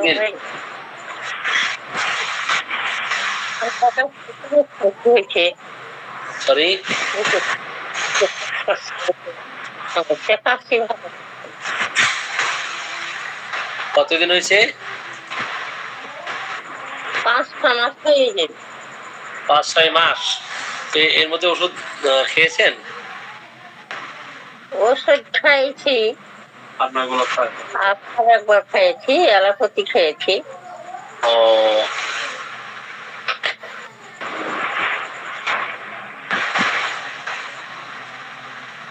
কাশি তো হয়ে গেছে, আরে তো কাশি তখন আচ্ছা হয়ে গেছে। কাশি তো রোগ না, অন্যরকম উপসর্গ। আর অতীতে কি চুলকানি ছিল অতীতে? না, তো শরীরে হাঁপানি আছে? আমার কাশির সাথে হাঁপানি আছে? জি হাঁপানি আছে? এখন একটু কাশি হয়েছে, চাপা স্যার চাপা ওই ডাক্তার যেটা বলছে স্যার যে ব্রঙ্কিয়াল অ্যাজমা বিএ। ও জি জি জি। পরবর্তী স্যার ওই আপনার প্রথমে আপনার ওষুধ গুলো খাওয়ানো হয়েছিল, 2-3 মাস মোটামুটি খাওয়া হলো। তারপরে আবার বোন আবার ওই মাও বললো যে কই আমার তো কিছু হয় না রে বেটা, যে তখন ওই যক্ষা হাসপাতালে যে কফ পরীক্ষা এটা এক্সরে করা ইয়ে করে টোরে, তখন ওরা বললো যে এটা এই সমস্যা, এখন যক্ষা হয়নি, এই সমস্যা হচ্ছে নিউমোনিয়া, বলছিল নিউমোনিয়া আছে আর ব্রঙ্কাইল আছে। নিউমোনিয়া হয়েছিল? জি ওটা বলছে এখন বর্তমানে যে নিউমোনিয়া ছিল, এক্সরে করার পর বললো। আচ্ছা, পিপাসা কেমন? আচ্ছা, আমি কি ওষুধ দিয়েছিলাম? আমি কি দিয়েছিলাম? সালফার? না স্যার প্রায় না দিয়েছিল। ব্রাইন দিয়েছিলাম না? পিপাসা কেমন? পানি পিপাসা বলো। পানি খাই, কম কত বেশি? খুব একটা পিঠ খাই না, তো খাই। পানি খেলে কাশি কমে না বাড়ে? ঠান্ডা পানি খাইলে কাশি বেড়ে যায়। ঠান্ডা পানি খাইলে কাশি বাড়ে?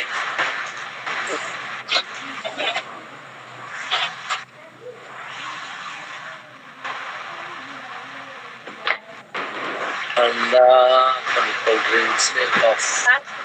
কফ উঠে চলেছে, চাপা চাপা হয়ে কফ উঠেই চলে। ভালো লাগে? কফ খেতে ভালো লাগে? কাশির সাথে উঠে তখন একটু আরাম হয়, তখন একটু ভালো। কফ উঠলে ভালো লাগে?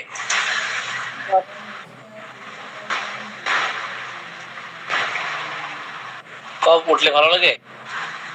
জি, মুখটা তখন হালকা হয়ে যায়। কফ উঠলে ভালো লাগে?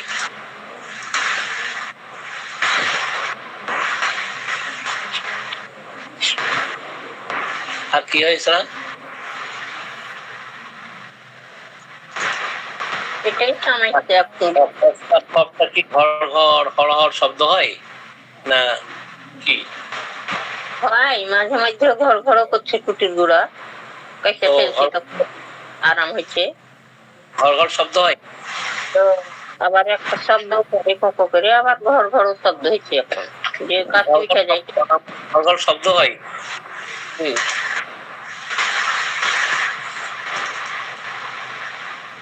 শ্বাসকষ্ট, কফ উঠলে শ্বাসকষ্ট কমে যায়, তাই না?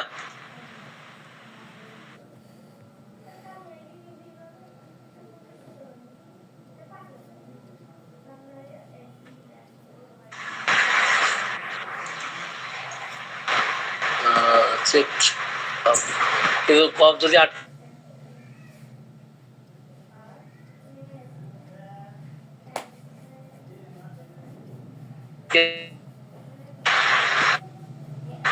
বাঁচতে থাকতে কাশতে গেছে, তখন তো ফেলবো, তখন তো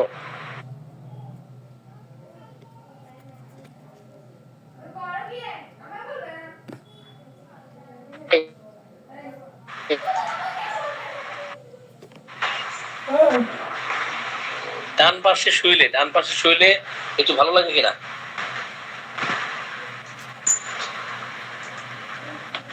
অত বুঝতে পারিনি।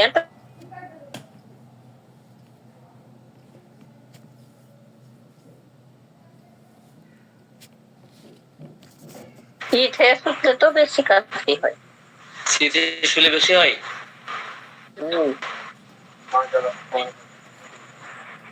ধরবো না, শীতে শুলে বেশি হয় না?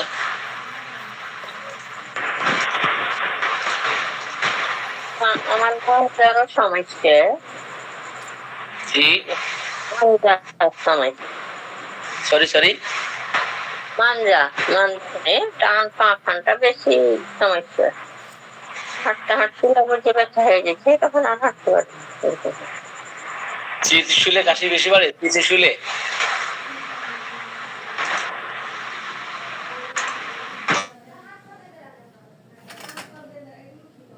বলছি চিতে শুইলে কাশি বেশি বাড়ে? বাড়ে বেশি কাশিটা এখন রাইতে খুব একটা কাশি হয়নি, দিনে বেশি কাশি, রাইতে একটু হয়, বেশি খুব একটা রাইতে কাশি কম হয়েছে এখন। Bronchial asthma, bronchial.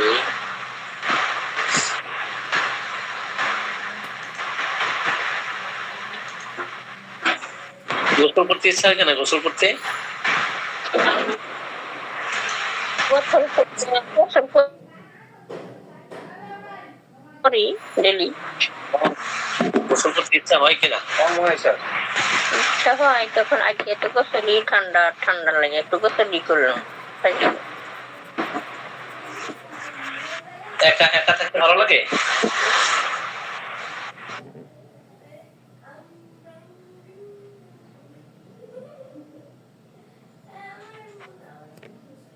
তখন তো কাজে না।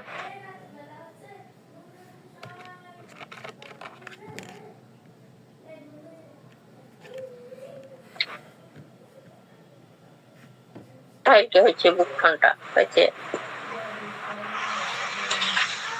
উঠাও গেল।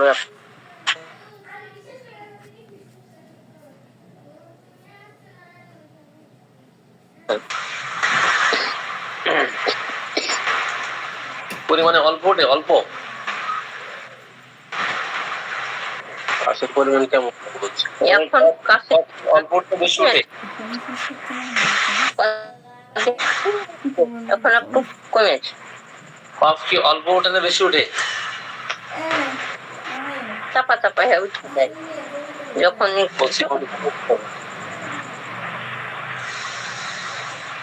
বেশি বেশি হয়ে উঠে যায়, চাপা হয়ে বেশি ওঠে না কম ওঠে?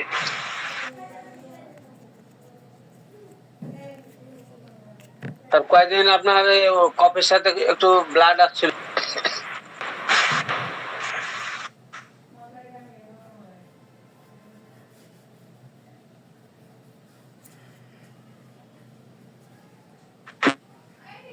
তাও দিয়েছিলেন?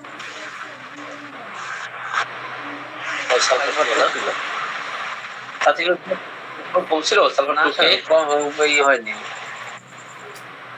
কমা টমা হয়নি। চিকিৎসাটা কঠিন আছে, বুঝছেন? আসলে যে প্রথম পর্যায়ে ছিল যে হার্ট ক্ষয়ের একটা যেটা ছিল, রিপোর্ট গুলো পাঠিয়েছিলাম স্যার। পাখার বাতাস দিলে কেমন লাগে? ভালো লাগে। ভালো লাগে না খারাপ লাগে? ভালো, পাখার বাতাস ভালো লাগে। কাশি কমে না বাড়ে? কাশি তখন কমে, ফ্যানের বাতাস যখন একটু খেয়ে খেয়ে বেশি ইয়ে যায়, তখন কম করে উঠি। ফ্যানের বাতাসে বেশি ঠান্ডায়।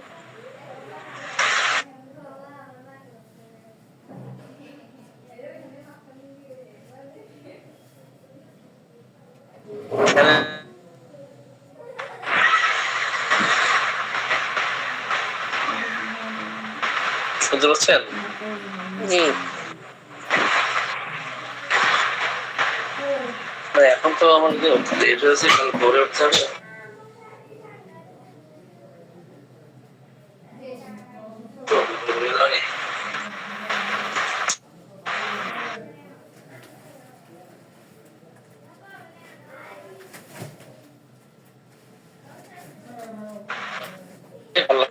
ডাক্তারে এই স্টেথোস্কোপ লাগাচ্ছিল, দেখো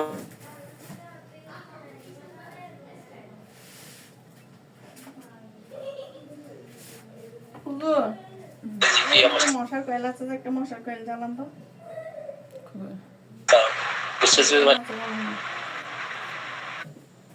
পরে টেবিলে নিয়ে যাওয়া যায়। সময় না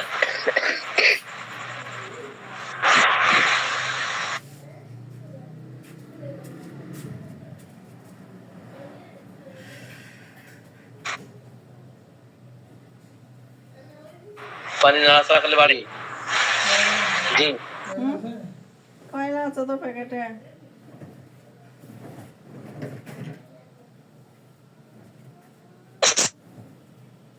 ঠিক আছে।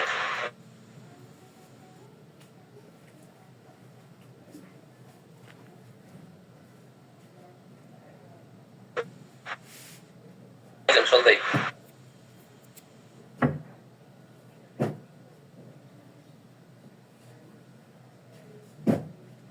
সন্ধ্যায় স্যার স্লাইড একটু হবে স্যার?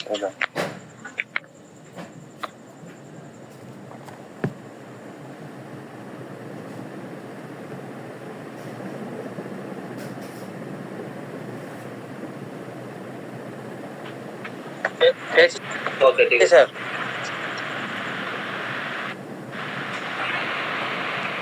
তো ঠিক আছে আমরা বিদায় নেই। কালকে আমার প্রোগ্রাম তো।